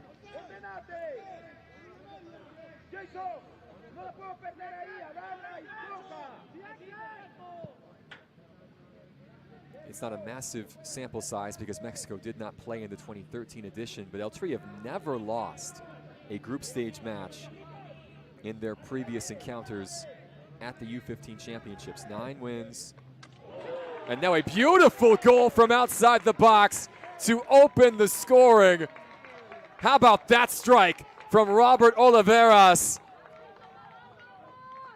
The Barca man with a kiss for mom as well. Lovely touch to get it out of his feet. Nothing Jose Alvarenga can do about it. El Tri on the board early. Perfect curling effort from Robert Oliveras here in the 12th minute.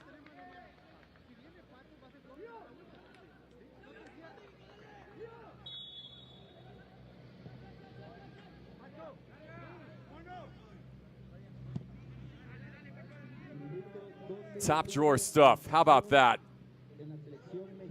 First of the tournament for Oliveras, the 10th in roughly 80 minutes of football for El Tri. Well, we mentioned they have talents, they have attacking prowess. We've seen it here.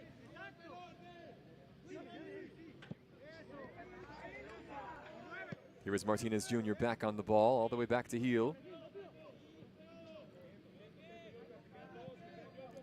Sandoval. It was always going to be a tough task for El Salvador today. They were able to keep Nicaragua off the score sheet, but they did give up 4 to Panama.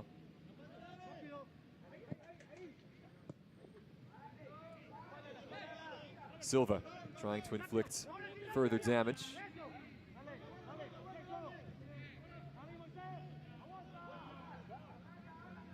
Eltree in no rush here. Poised in possession, maintaining the ball. Now an early long switch. First time touch from Silva. Can't quite connect with Martinez. Alvarenga first to react.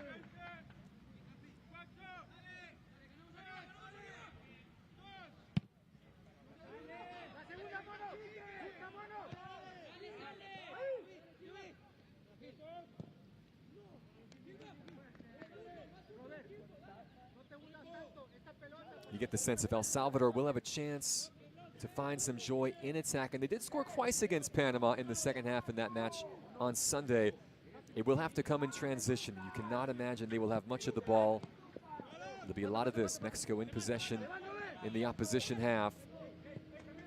If El Salvador, though, can win it back and break quickly, they might, and I stress might, get a chance to catch Eltree. Here come Mexico once again, though. Alvarenga was off his line. His defense in front of him doing the job. Good defending by Camacho this time, the captain. Well, eventually cleared away for an Eltree throw.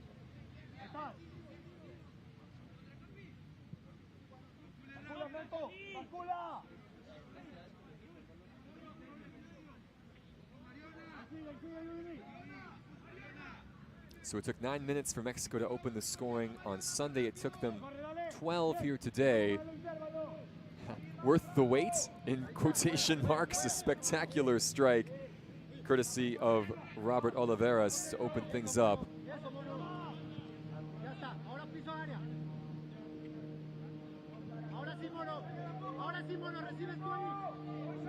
Eltree testing this El Salvador back line, prompting and probing down the left flank, now coming to the right with Aguilar. Martinez Jr. poked away. Gianluca Gonzalez arguing that it should be an El Salvador throw. It'll go to Mexico, though, in the end. Eltree in this competition led by Yasser Corona, now 38 years old, the former Liga MX defender.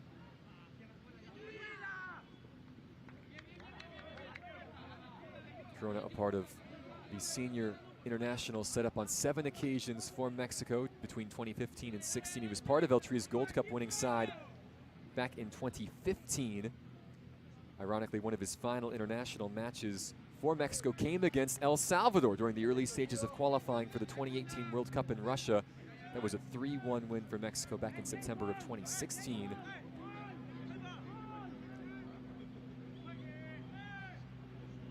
Croata leading these U-15s here in this tournament.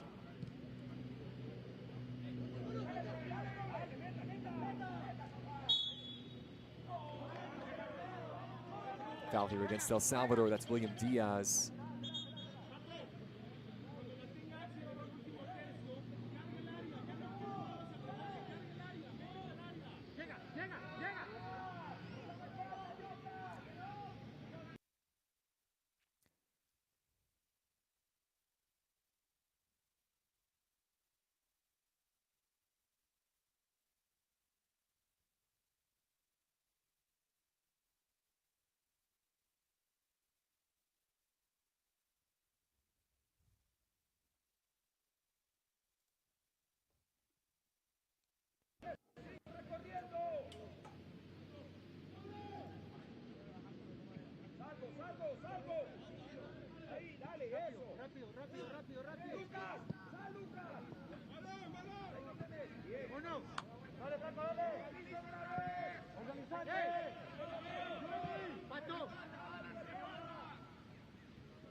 Gael Aguilar on the ball. 1-0 Mexico. Midway through this first half in Alajuela. Eltry looking for their second consecutive win. El Salvador doing much of the defending here in the early stages. Another cross handled by Jose Alvarenga in the end. Good patient build-up once more from this Mexico side. Xavier Ray, who plays for FC Dallas, and their youth set up on the attempt.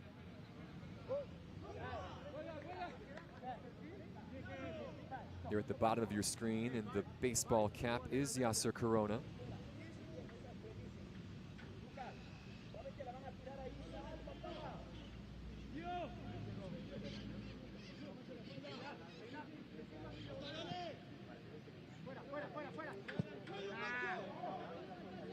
Early ball forward, it's Martinez running the channels. Juan Carlos Martinez Jr. skipping by one, now two. Ball eventually poked away, not cleared though. Matthew Arana, who scored twice, nearly setting up a teammate.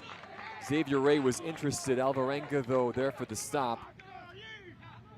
Arana scoring those 2 goals in the first half in the 9-0 over Nicaragua. Lovely feet from Martinez Jr.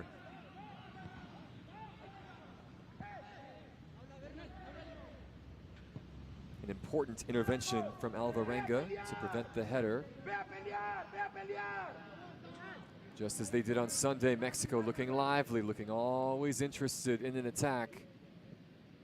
So much technical skill in this Eltry side, as they have throughout their youth ranks and into the senior men's national team. Dylan Reyes now out wide once again. Arana, the return to Sandoval, to Ray. The final touch, letting down Xavier Ray on this occasion. The FC Dallas attacker seeing the chance go begging here in the 20th minute.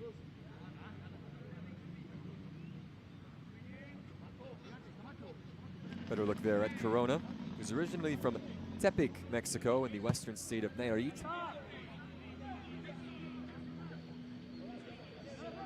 Such a professional central defender. In a dozen years of top flight football in Mexico.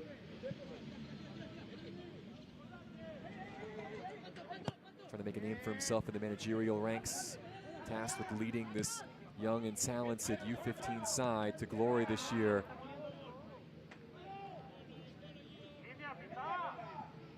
Giovanni Garcia, almost dispossessed in midfield by Joseph Robles. Anytime there is a slight turnover, a change in possession, a 50-50, Mexico just seemed to be first to the ball, and they quickly get it back in their control. But now it is Gonzalez for the squad in blue, trying to find a little joy. He ran right into the form of Oliveras and went down hard.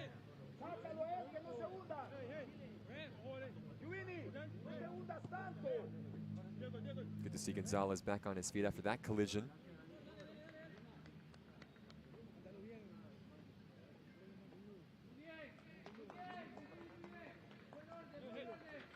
And Garcios will serve this up from just inside the Mexico half. Reminder, we'll play 35-minute halves at the U-15 Championship, so this first half over halfway concluded. A goal in the 12th minute from Robert Oliveras, opening the scoring. El Salvador so far have held firm since, despite wave after wave of Mexico pressure. Here they come once again. Patricio Silva trying to connect with Aguilar, broken up by this El Salvador defense.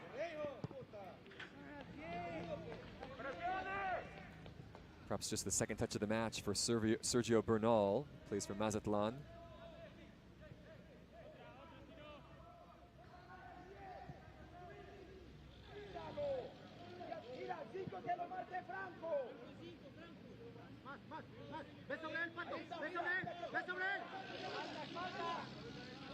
Silva skipping inside and finding Oliveras again.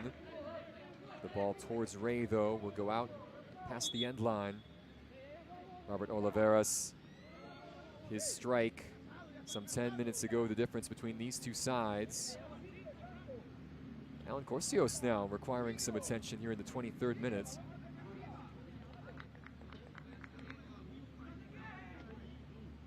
Yasser Corona looking over the tails here. His side in control certainly, but looking for more perhaps. The back line not troubled. The attack with plenty of the ball. There's Juan Serrano, now 50 years old, from San Salvador originally. A midfielder by trade, a 16-year playing career at the senior level for Serrano. And now in his 3rd season in charge of the El Salvador youth national team setup. They want to use the washroom. They want to use the washroom. Now Kareem Benjamin trying to get everyone who would come over for instruction and hydration to come back onto the pitch.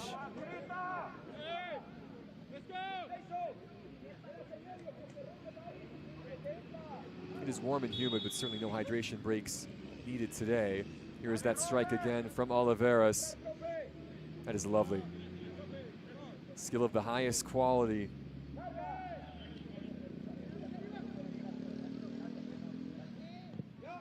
And if you are good enough to be a part of the Barcelona youth setup, be a part of La Masia, the stars that program has produced, you're doing something right. Oliveras giving us a glimpse of what he's capable of. As Aguilar had a collision that time on that 50-50 challenge. Franco Herrera also, who did score in that 4-2 defeat against Panama the other day, also on the other end of that challenge.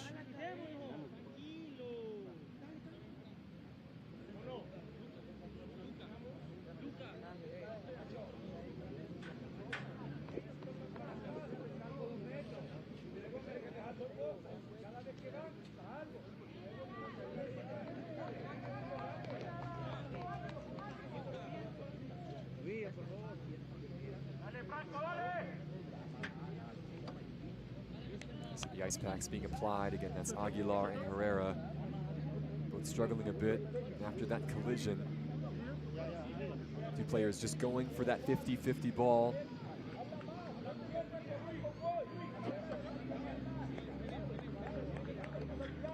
We hope that both are able to continue here. After protocols are observed, of course. There's Herrera, who came on as a second-half substitute in that 4-2 defeat to Panama, but then did get on the score sheets. Hitting the stretcher here in the 26th minute.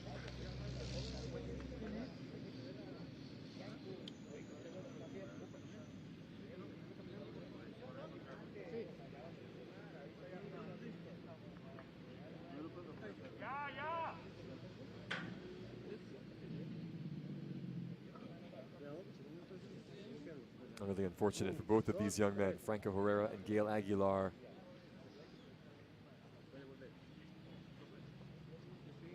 I hope it's just a bad headache and nothing more midway through this first half.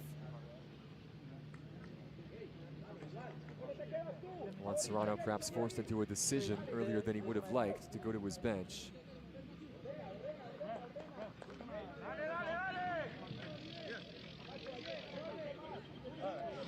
They're supposed to be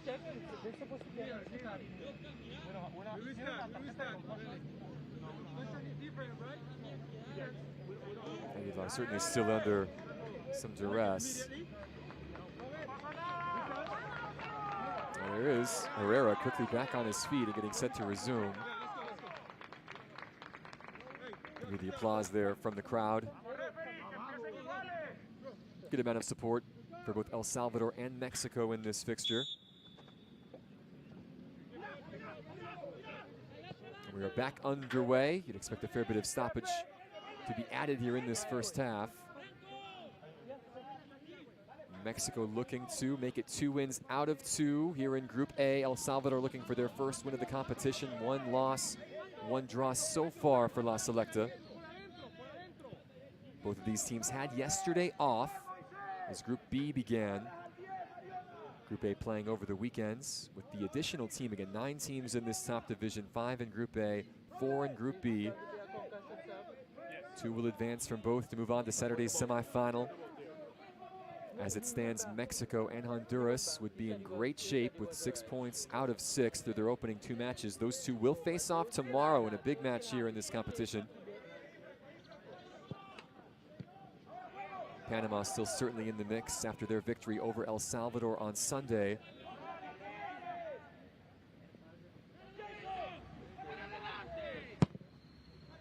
Plenty of football left, though, to be played here over the course of this competition and here this afternoon in Costa Rica. Mexico with the slender 1-0 advantage. El Salvador yet to really threaten El Tri's back line in this contest. It has been much of this. Mexico in possession in the attacking third. Another cross not properly dealt with by Sebastian Camacho.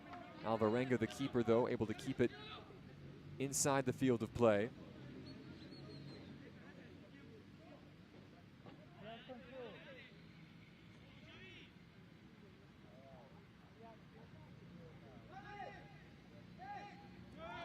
Xavier Ray keeping him honest.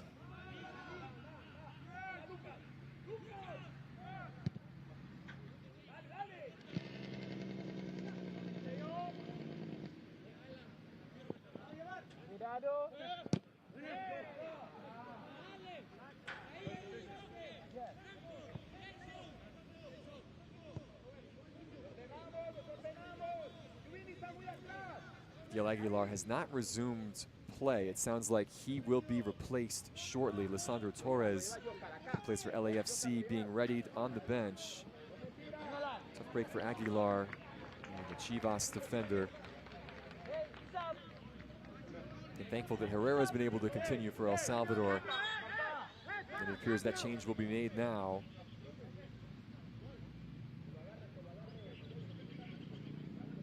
Confirmation, you see Torres coming on. Here's that collision once again. Just a tough challenge. A fair one certainly between two players going for the ball. It's the end of the day for Aguilar. You hope it's, as we said, nothing more serious that will keep him out beyond today. 15 minutes left. Or I should say five minutes left, excuse me. You get so used to those usual benchmarks in 45-minute competition. 5 minutes left in the opening half. Mexico with the 1-0 advantage. Robert Oliveras, the opening goal. 12 minutes in, the difference between these two sides. Mexico very much in control of this match, even though it is still just a one-shot contest. Oliveras, the goal scorer, back on the ball. Patricio Gil.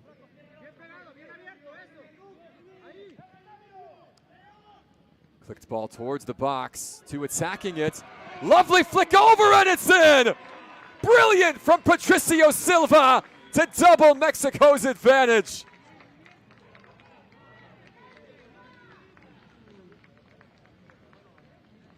An audacious flick from Silva. Lovely control with the chest.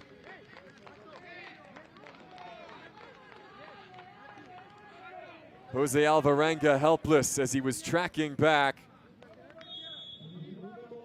Silva, who plays for CF Monterrey, able to add to Mexico's scoreline.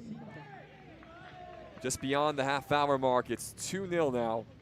Two outstanding goals from this El Tri side.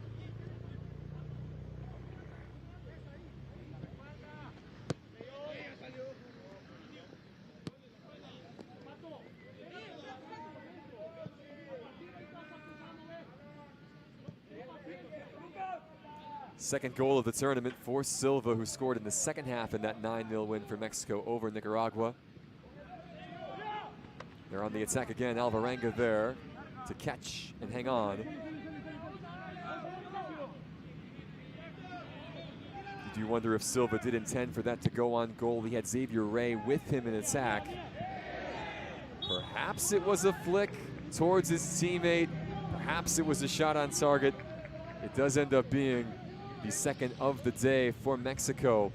They have scored some absolute bangers here in this competition through just 2 matches.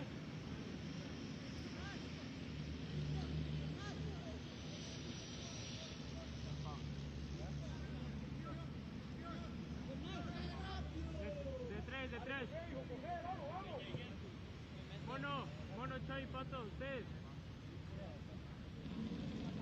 33rd minute here. An opportunity for El Salvador to get something into the box.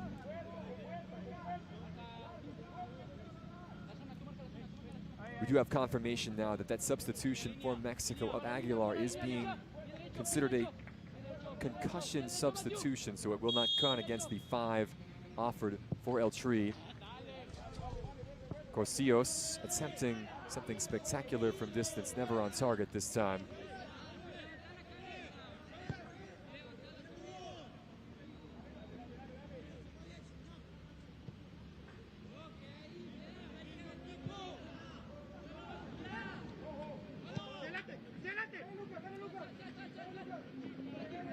Arana.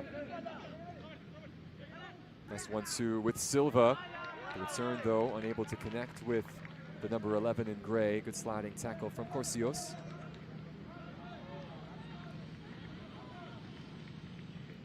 Halftime quickly approaching here in our second match in Group A. Already on this pitch, Honduras a 3-0 win over Nicaragua today to move into the lead beyond Mexico in the Group A standings. If the scoreline would hold, however, Mexico would retake the advantage on goal difference. Those two would be in great shape to move on to the semis. Each with 2 wins out of 2, Honduras and Mexico.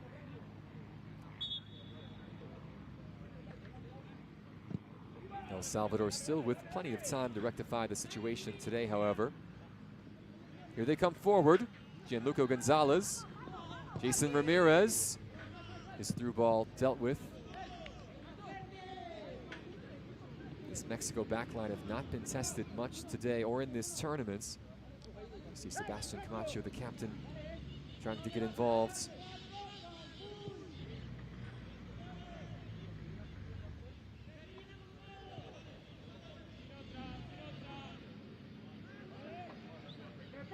Here's Lisandro Torres, the substitute, trying to drive El Tri forward. This pass picked out by Gonzalez, only as far as Olivares. Arana's early cross. Here's Ray. Ball on the deck, punched away by Alvarenga. That was Torres with the chance. A corner coming for Mexico.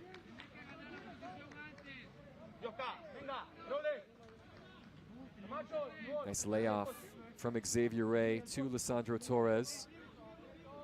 Didn't get much venom behind the shot. Good save by Alvarenga, diving to his left. Second corner of this first half for Mexico. You see 3 minutes of stoppages on the way. Martinez Jr. to serve this. He'll go short. Silva. Good angled cross. The header off the bar. Still loose in the box. Torres, a second chance. Mexico this close to adding a third before the halftime interval. Lovely service from Silva. I believe that was Olivares attacking it in the crowd, who struck the bar. Would have been the second of the day for Robert Olivares. El cuarto oficial ha indicado que se adicionan al menos 3 minutos.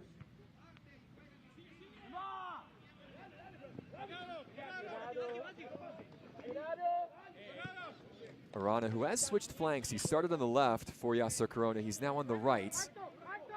He'll eventually play this back towards Garcia, the captain.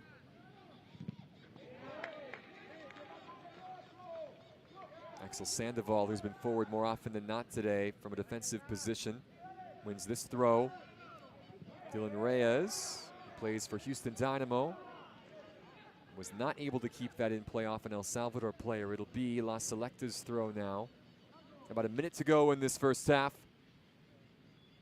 Goals from Robert Olivares in the 12th minute and Patricio Silva in the 31st.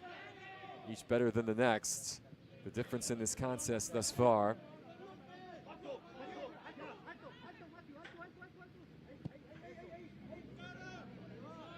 Arana. Martinez Jr. Had to find Arana or Ray this time. It'll be a high boot that Mexico is guilty of, which draws the whistle from Kareem Benjamin.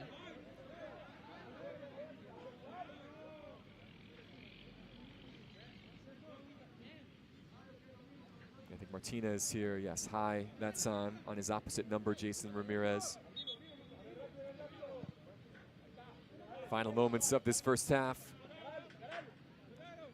Jason Ramirez. So part of the NYCFC setup. Sees that one roll out to touch. It'll be an El Salvador throw. Oscar Rivas starting his third consecutive match. Getting set to send in what could be a long throw, perhaps the last action of this first half. Kareem Benjamin not allowing Rivas to take it, and that will do it for the opening 35 minutes. Mexico continuing their high-flying ways through the opening 35. Two more to the good for El Tri. Oliveras and Silva with the tallies, with Miguel Herrera in attendance. Our score at halftime, it's Mexico 2, El Salvador 0.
couple of changes being made to start the second half for El Tri.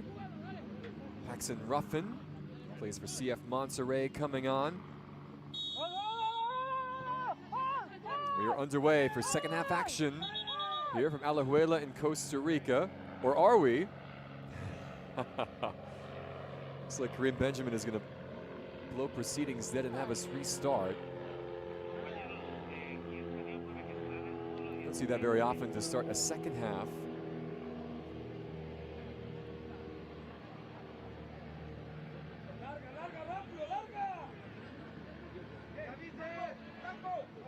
El Salvador jumping the gun just a bit, and now the whistle blows to begin proceedings. A mountain to climb for La Selecta, although, again, just 2 goals in this. Mexico have been the dominant side for the opening half. As expected, they've had the lion's share, and I'm saying that, and it's an understatement, they've had almost all of the ball in this first half. But here is El Salvador. Long curling effort from outside the box from Jason Ramirez. So a moment ago, by the way, it was Axel Sandoval, the player who Paxton Ruffin has replaced for El Tri. Sandoval, who was good on that left flank for Mexico. He started last match. He'll be replaced by Ruffin in this second half. Again, despite the fact that it has been really all Mexico in this match, El Salvador not out of this. We saw them come back in the second half against Panama to make things interesting. We saw them fight well against this Mexico side 2 years ago in this competition. Obviously a different set of players as Alvarenga goes walkabout a little bit. He missed that initial chance to parry the ball away or catch, and it will lead to another corner for Mexico. You can say Jose Alvarenga could really do nothing about either goal that Mexico scored in that first half. Olivares with a stunner from outside the box. Silva, a flick that no one saw coming. Juan Carlos Martinez Jr. getting set to serve this outswinger. Third corner of the match for El Tri. Dealt with that time by Franco Herrera.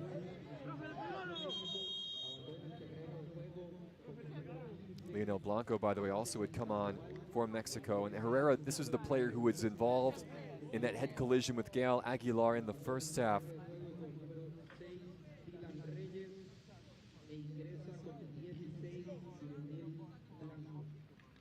And another here. That was Olivares coming in.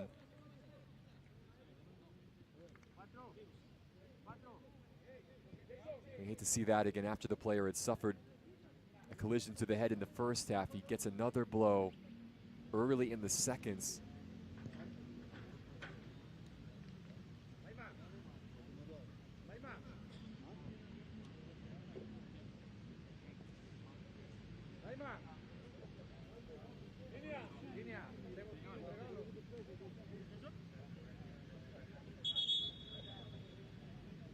And a stretcher being called for here. Franco Herrera gamely playing on after suffering that head injury in the first half. But a second blow to the head here in the seconds.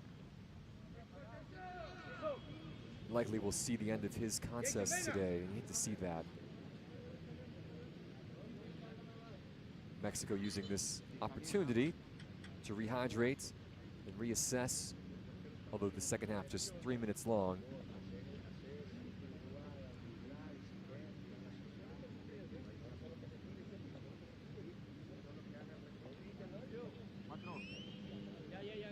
And Franco Herrera, who scored last match in that 4-2 defeat to Panama.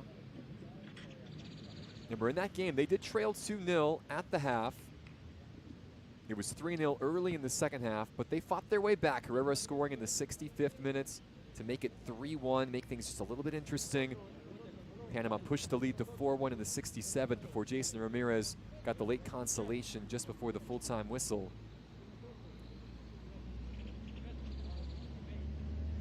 Well, you wish that young man the best. Franco Herrera being helped off here.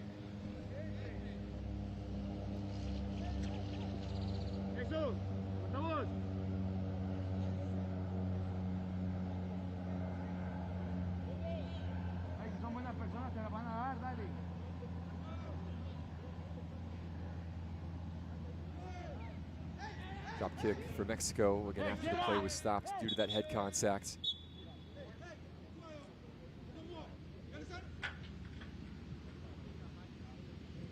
Korean Benjamin had enough of whatever was going on between Lisandro Torres and Alex Guevara. You can see Guevara mentioning that, or motioning at least to his teammates, he had been shoved in the face. Our match referee having none of that. Mexico will restart now in possession. And they filled their boots on match day 2, their first match of the competition against Nicaragua. 9 goals in that contest, 4 in the first half, 5 in the second. El Salvador, though, looking to break now. Early cross from Guevara, ends up going right to the hands of Bernal. You know, El Salvador will have to be direct in this match. That really is their best chance. And look at this, Franco Herrera coming back on for a second time after being stretchered off. You certainly hope for his sake that there are no more collisions to the upper body, to the head for number 14 in blue. Tough kid though, fighting on here. And El Salvador with just 1 match after this. They will play Honduras on Thursday. Unless this result changes, they will be eliminated from competition. Both they and Nicaragua would be unable to advance, with a couple of teams already on 6 points.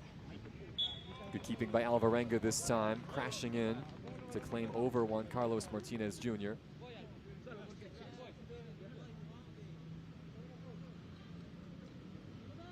That would leave 3 teams fighting for 2 spots with 2 match days to go. Panama, Mexico, and Honduras would all still be in the hunts in Group A.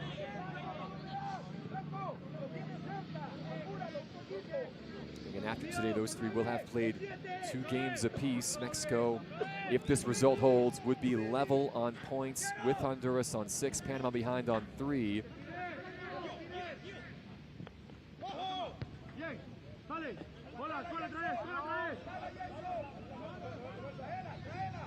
Here's Jason Ramirez.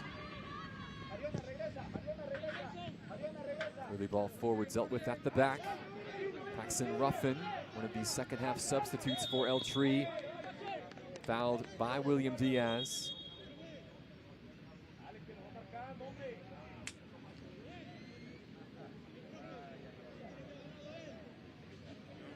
Just too much niggle in that against Ruffin.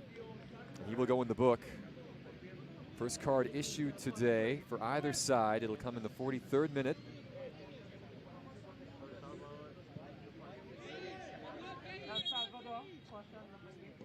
Just the light rain falling in Alajuela. It's been raining for much of this tournament.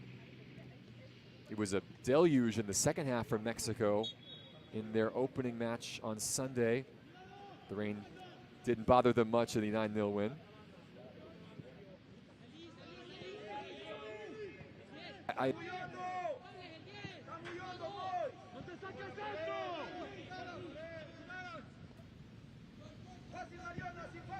Early cross into the box, headed clear. Good opportunity created by Xavier Ray. That was Martinez Jr. coming up for it. Ray showing off the skill on the edges of the box to create the chance.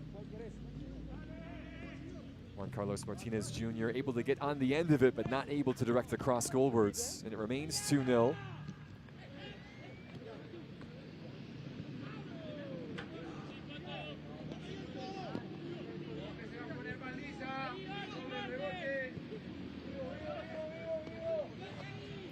Fourth minute here in Costa Rica. Mexico looking to add a second win. El Salvador trying to find a way back in this contest. Cristiano Silva, who scored the second for El Tri, will surrender possession this time to Sergio Mariona. It's El Salvador side battling game lead today against a Mexican team so draped in talent, poise, and professionalism, even for a group so young. Martinez Jr. Might have struck the hand that time. We play on though. Robles battling. And eventually committing the foul on Martinez.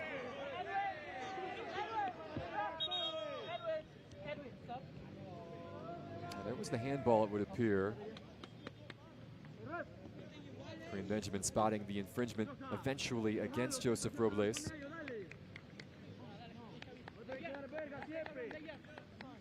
Change coming from Mexico. It's going to be Davian Kimbrough, plays for Sacramento Republic. The USL Championship in the United States, replacing Xavier Ray. Kimbrough on the score sheet, in the 9-0 over Nicaragua on Sunday. He started that match coming off the bench today. A plethora of attacking rushes for Yasser Corona in this El Tri side. Talk about being spoiled for choice.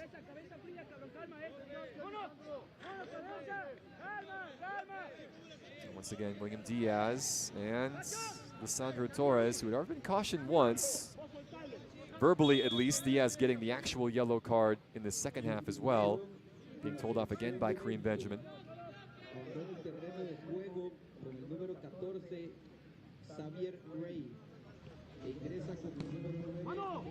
Early ball forward, Martinez lost his footing. Kimbrough on it. Cleared, not quite out of danger yet. Mexico winning it back in midfield. Good aggressive play by Gianluca Gonzalez.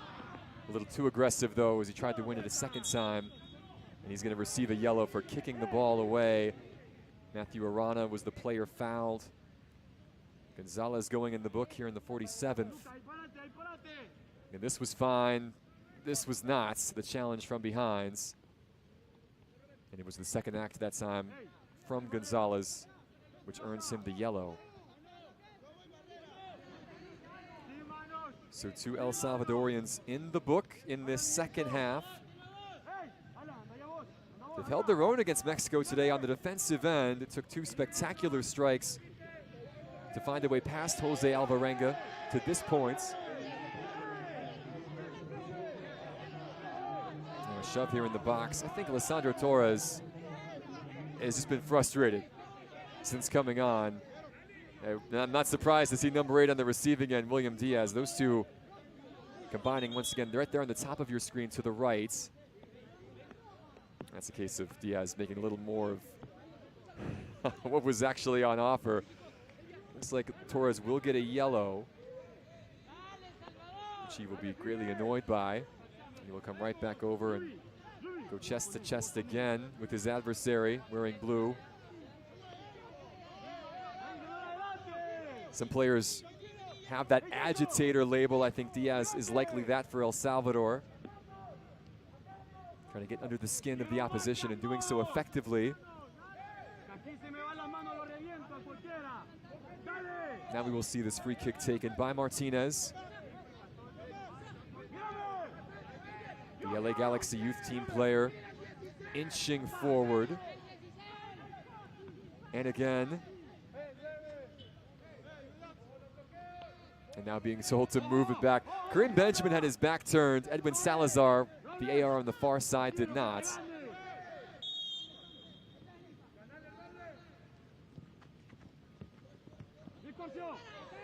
El Salvador dealing with Martinez's cross all the way back to the center stripe. It's become a bit niggly here, this encounter between Mexico and El Salvador. Second tournament in a row that these two have faced off in the group stage. Mexico winning 4-1 back in 2023 in the Dominican Republic. They lead 2-0 today in Costa Rica.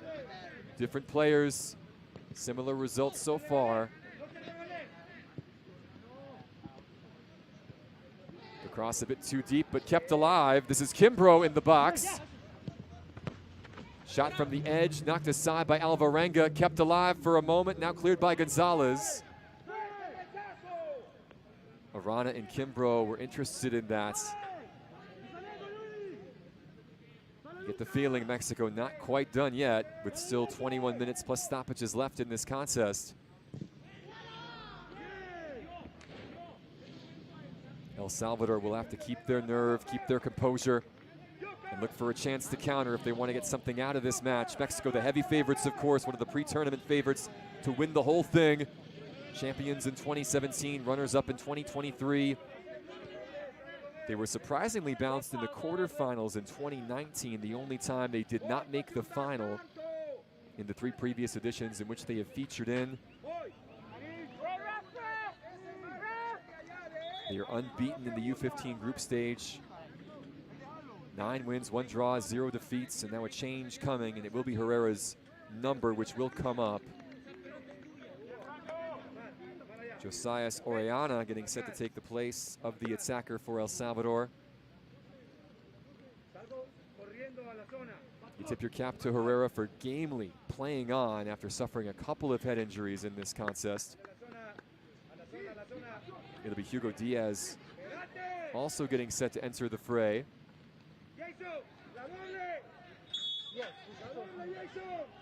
Diaz replacing Gianluca Gonzalez. Gonzalez, who had just been yellow carded a couple of minutes ago. Corner from Mexico, not dealt with convincingly initially, but eventually cleared here to the center line. Garcia back to Bernal in goal. Giovanni Garcia, the captain, plays for Pumas. Across to Patricio Gil in the back.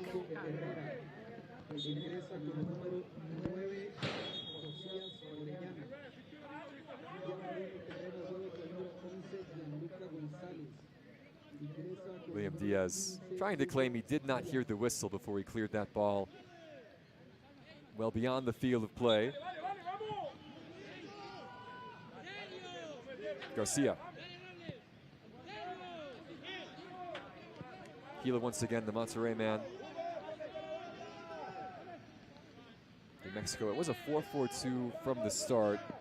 Much more a back 3 in possession as we've seen throughout this contest. No need to have extra bodies back there. They have been comfortable in possession today, as they were on Sunday against Nicaragua. A little loose touch that time from Gil, nearly inviting the substitute Orellana in. Mexico, though, maintaining possession and on the attack. The early cross, not able to be stabbed home. Martinez, the intended target. Alvarenga doing just enough to put him off the chance.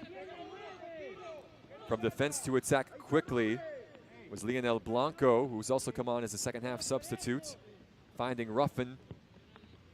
It was nearly an inch-perfect cross to Martinez.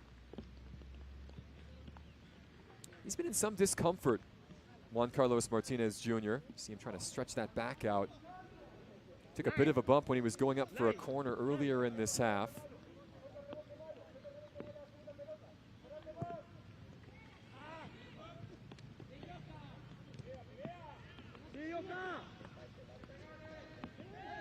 Paxton Ruffin fouled here on the play.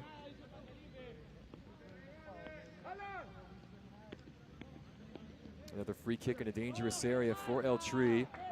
Oscar Rivas leaving a leg in.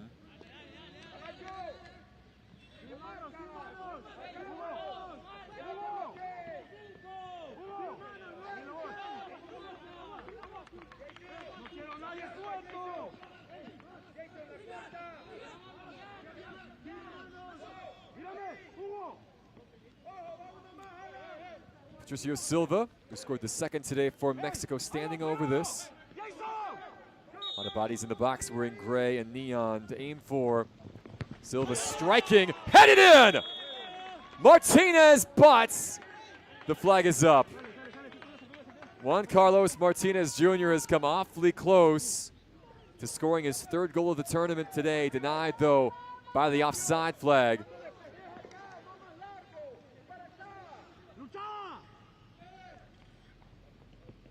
It was brilliantly executed. Great ball in from Silva. Martinez was there.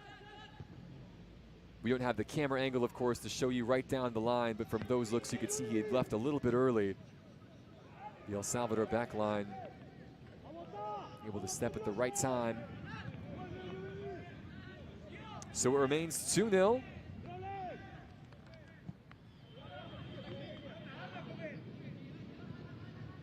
Mexico, though, proving once again how threatening they can be on those set-piece opportunities. and certainly an open play as we have seen today. Rivas anywhere will do. Out to touch for a Mexico throw.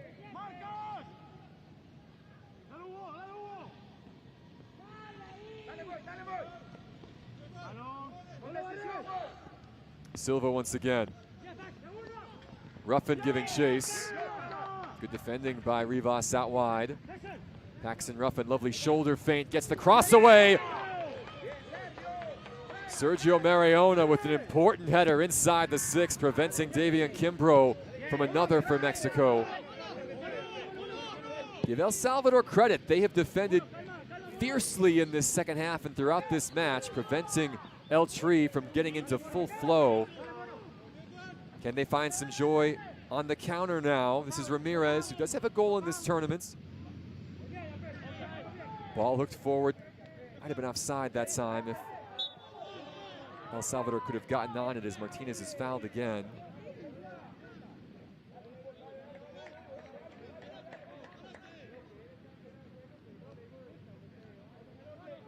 Jason Ramirez that time, the NYCFC youth player with the foul. Here it was again. Davian Kimbrough this close from adding to the Mexico tally. Right time, right place for Sergio Mariona.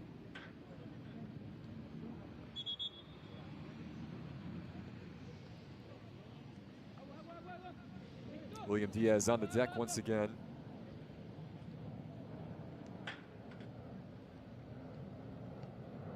He has been a central figure in the plots this afternoon. Yasser Corona's side has come close to adding to their advantage in this second half. Martinez getting the ball in the back of the net some 3 minutes ago, denied though by the offside flag. A good test for Mexico though. How do you break down a stubborn side like El Salvador, who do have a clean sheet on their CV this tournament? Juan Serrano's side has done well to keep Mexico at bay for the most part. They have not had much of the ball, the team in blue. But they also have not been played off the park. They've certainly held their own.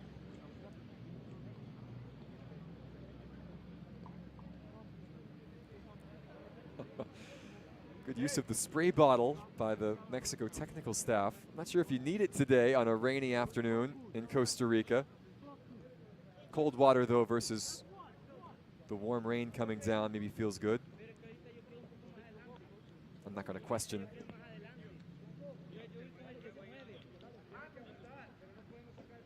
This is Diaz getting set to be lifted off the pitch. 2 subs have been used by Juan Serrano, 4 for Yasser Corona. He does have 2 in his pocket still, as one of those was a concussion sub. And Mexico will have an eye towards the future now. A big match coming tomorrow against Honduras, the team they will be tied with on points in Group A. You don't want to say the winner of that will win the group, but you would certainly feel good about yourself if you can get 3 more points tomorrow. Mexico still do have Panama, though, to contend with coming up on Thursday. And 2 more matches in quick succession for El Tri. El Salvador, who played twice at the weekends, get a day off tomorrow, and between Ortiz and Herrera, they might need it to recover their strength and heal their wounds before they will play Honduras on Thursday. Back rolling once again. See if Diaz can continue or if a sub will be made. Mexico some 12 minutes away from earning their 2nd victory of this competition. Looking for more goals. The captain, Giovanni Garcia. Speculative that time from long range.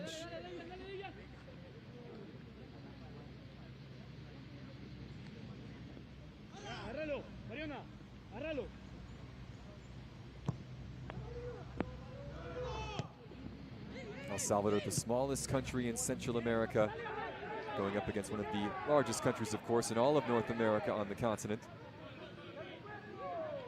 From a geographical perspective, a population perspective, again, El Salvador just has 6 million people.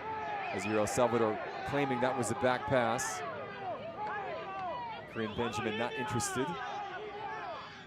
This is always going to be a difficult challenge, of course. Again, Mexico, a country of 130 million people. They have such a tremendous tradition and history of success internationally, domestically. El Salvador up for the challenge. They have had to defend and defend and defend here today. Here's a look again now at what they were claiming was a back pass. Might have took a deflection off of Josias Orellana that time, the El Salvador attacker who was pressing. Otherwise, that would have been a back pass. And you would have had likely a direct or an indirect free kick, perhaps from inside the box. There is confirmation of that change as William Diaz will come out. Jeffren Ancheta will take his spot. See if he is as big of a thorn in the side of this Mexico side as Diaz was.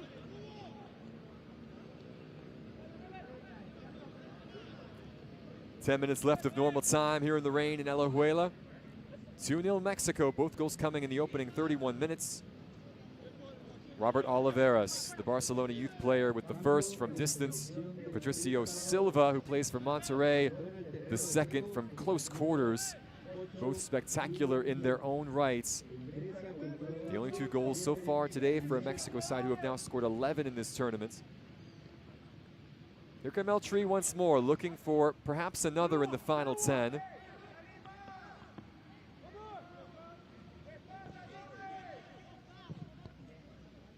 Good defending on that right flank by El Salvador.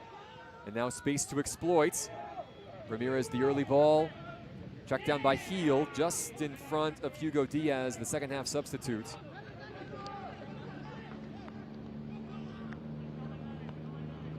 Patricio Heel, like Patricio Silva, both a part of the CF Monterrey setup. Ruffin on that youth team as well for one of the Liga MX Giants.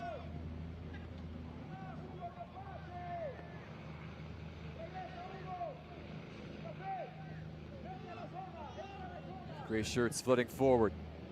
Ruffin's ball does find its way to Silva. The left-footed cross to Kimbrough in the box. Davian Kimbrough, and it's 3. Second of the tournament for Davian Kimbrough. Yasser Corona's side a little more comfortable here in the 62nd minute.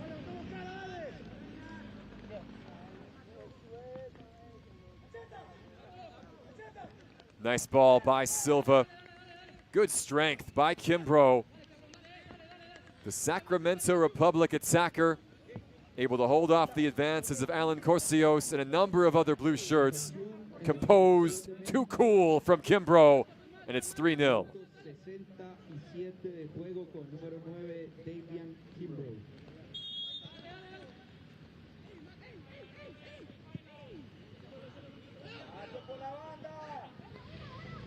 So Kimbrough, who scored early in the match against Nicaragua, remember he started that game on Sunday scoring late, but now his team with some defending to do, and El Salvador nearly getting one back in quick transition.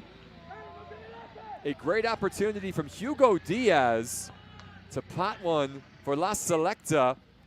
Mexico perhaps napping just a bit after scoring. What's the old saying? You can be exposed right after you tally on the other ends. As it stands, Sergio Bernal sees the attempted shot go far wide of that far post, and it remains 3-0. More subs on the way for Yasser Corona, it would appear. Mexico comfortable now, still 7 minutes to go, plus stoppages.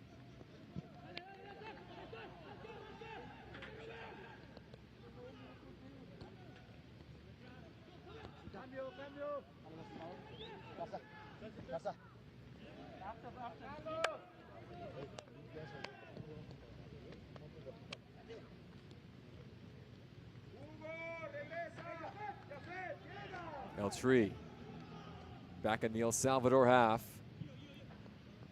Kimbrough trying to provide creator this time. The ball spilled a bit by Alvarenga. A fortunate bounce off a defender will come right back to the El Salvador keeper.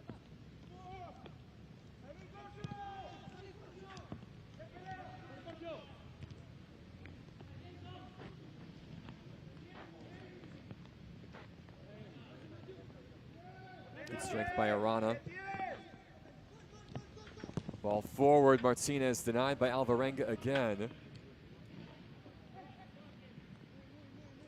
You get the sense Mexico not content with 3. All of these players wanting to express themselves, continuing this free-flowing attack, adding to their goal tally. I feel confident that they have done enough to win the goal difference battle if they do end up being tied on points with either Honduras or Panama in the ends. But this is all about confidence, all about feeling good about yourself. Here is Ruffin from distance, punched away by Alvarenga. Paxton Ruffin, a stinging left-footed shot.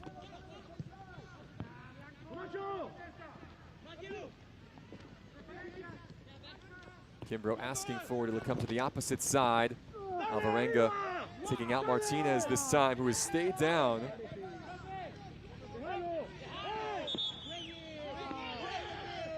Now play will be stopped. Mexico was in possession. It looks like Juan Carlos Martinez now getting back onto his feet.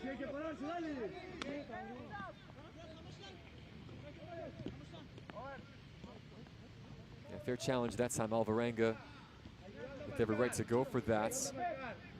Oliveras now will be coming off. He scored a brilliant opener for this Mexico side. Juan Pablo Garza, another Monterrey player, will take his place. Oliveras, the latest in a long line of Mexico youth players to make the move from the homeland overseas to Barcelona. Rafa Marquez, of course, the Dos Santos brothers among them. His day is done, but his impact certainly felt. Chance for Garza now to express himself over these final minutes as Silva takes over. Cross on the deck, loose in front. Good defending there. Robles preventing Mexico their 4th of the night.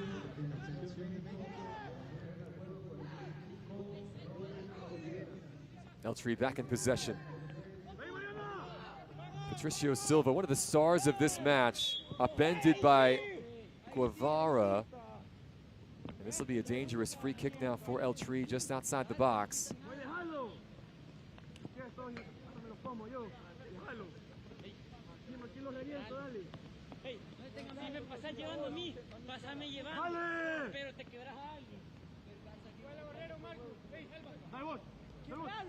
Juan Carlos Martinez Jr. will size this free kick up.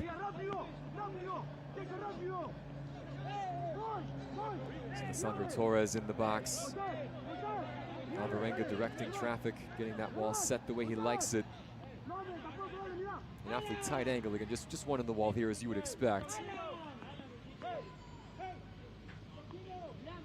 Guevara preventing anything from coming in that near post as words are exchanged between these two sides. It's been a chippy affair.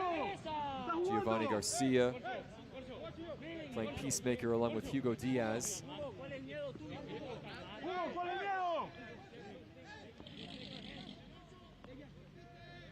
For the first time today, we see Martinez just trying to get a little better angle, scooting that ball a little forward for this free kick.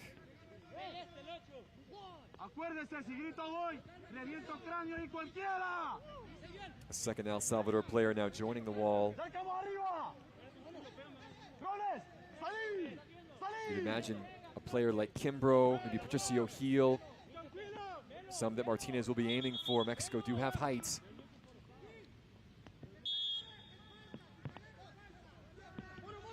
Delivery from Martinez. He does go for goal.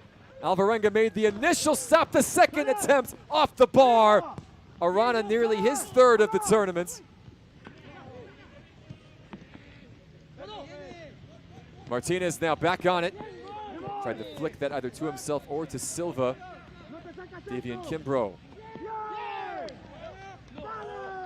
Guevara unable to keep that in play. How about Martinez? So close for Matthew Arana, the Houston Dynamo midfielder. 5th corner of the match for Eltree. Blanco from distance, just over the bar. Lionel Blanco, who plays for Club America.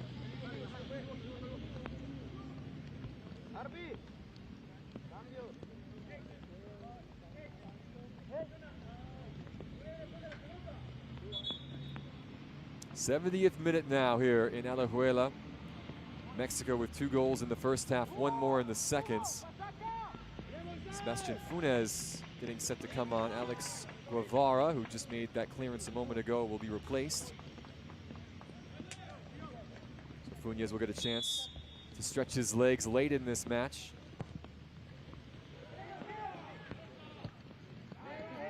Mexico closing in on another 3 points. This would take them top of Group A. There's a bouncing ball collected by Diaz. Oh, El Salvador would love a late consolation here. Mexico, though, looking for the counter. Martinez.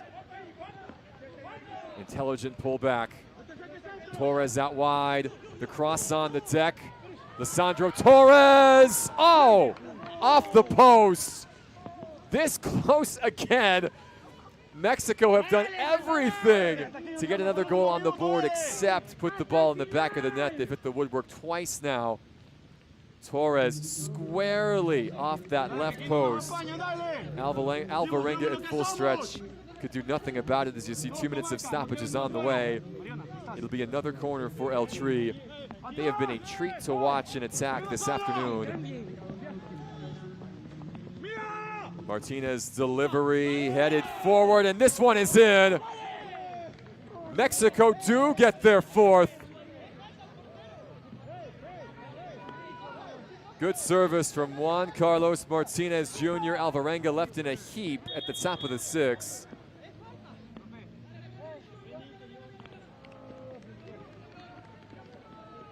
Take your pick, whether that was Arana or off the head of Juan Pablo Garza. We'll get a better look here. Alvarenga claiming he was fouled on the play. See Patricio Heel in there as well.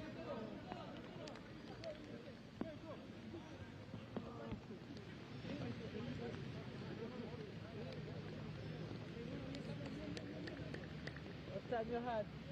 11 plus 1? 70 plus Matthew 1? Arana will be credited for the tally. He now does get his 3rd of the tournament after scoring that first half brace against Nicaragua on Sunday. The cherry on top today for El Tri.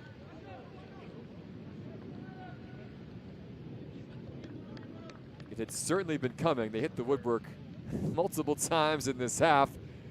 Martinez had a goal chalked off for offside.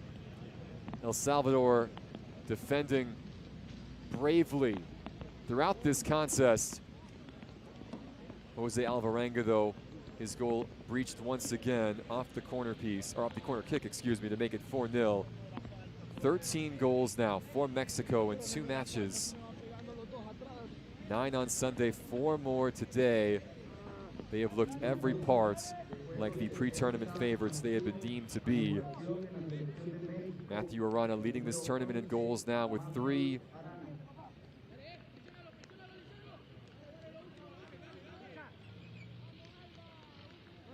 We've played the 2 minutes, of course. Much of this has been after the goal with Alvarenga needing treatments. We'll see how much longer Kareem Benjamin will let this match go.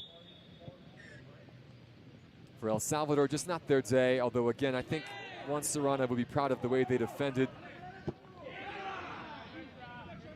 Heel once again.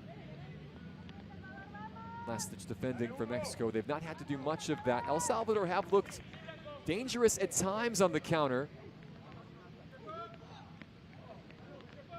Mexico, though, handling whatever La Selecta have thrown their way. Martinez fouled on the play. They'll be on the 2 minutes of stoppages here at the end of this half. For El Salvador, again, their tournament not done, even though they will be eliminated from knockout competition. They will still play Honduras on Thursday.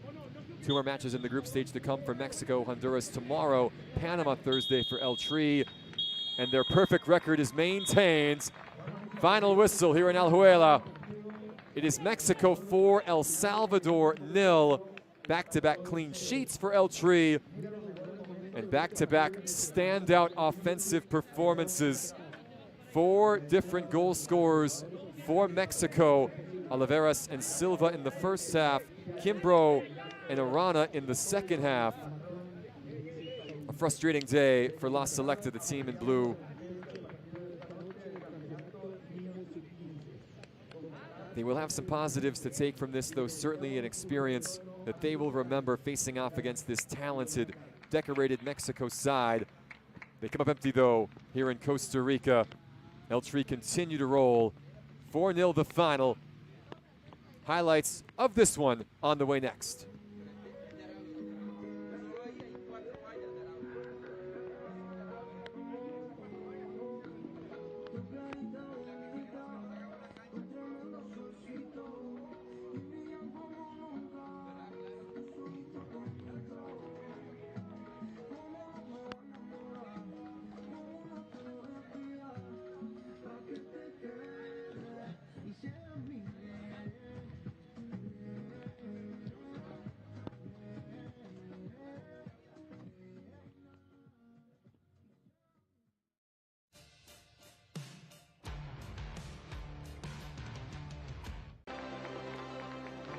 We've reached full time here in Costa Rica, Mexico, and El Salvador. An impressive performance from El Tri today. They continue to build on what we saw on Sunday in their opener.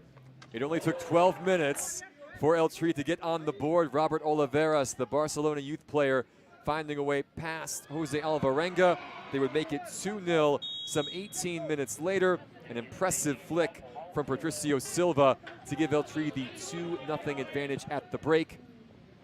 El Salvador had very little of the ball in this match. They tried to be aggressive on the counterattack. El Tri, though, able to do their best to keep them at arm's length. It was mostly Mexico in the second half as well. A number of good attacking moves.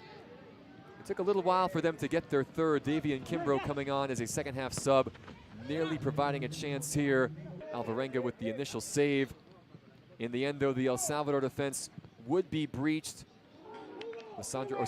Juan Carlos Martinez nearly taking advantage of this ball from Paxton Ruffin to make it 3. Martinez was in and around a lot of good things for Mexico today. This ball in, contested by Davian Kimbrough from Ruffin again, who was a bright spot off the bench for Mexico this afternoon. This was the third goal, though, coming in the 62nd minute. Patricio Silva with a goal and an assist on the day, finding Davian Kimbrough, using his strength and his poise to poke one past Alvarenga. Great cross over the head of Sergio Mariona, and Kimbrough, the Sacramento Republic man, doing the rest. Second goal of the tournament for him. El Salvador nearly with an immediate response to make it 3-1. The shot, though, from Hugo Diaz just wide of Sergio Bernal's goal. Mexico hitting the woodwork a number of times late in this match, putting the pressure on Jose Alvarenga early and often. Paxton Ruffin with a strong shot here. Martinez off the set piece, testing Kimbrough once again, or excuse me, testing Alvarenga once again. That was Arana with the chance. Right off the bar. Lisandro Torres would hit the woodwork here as well.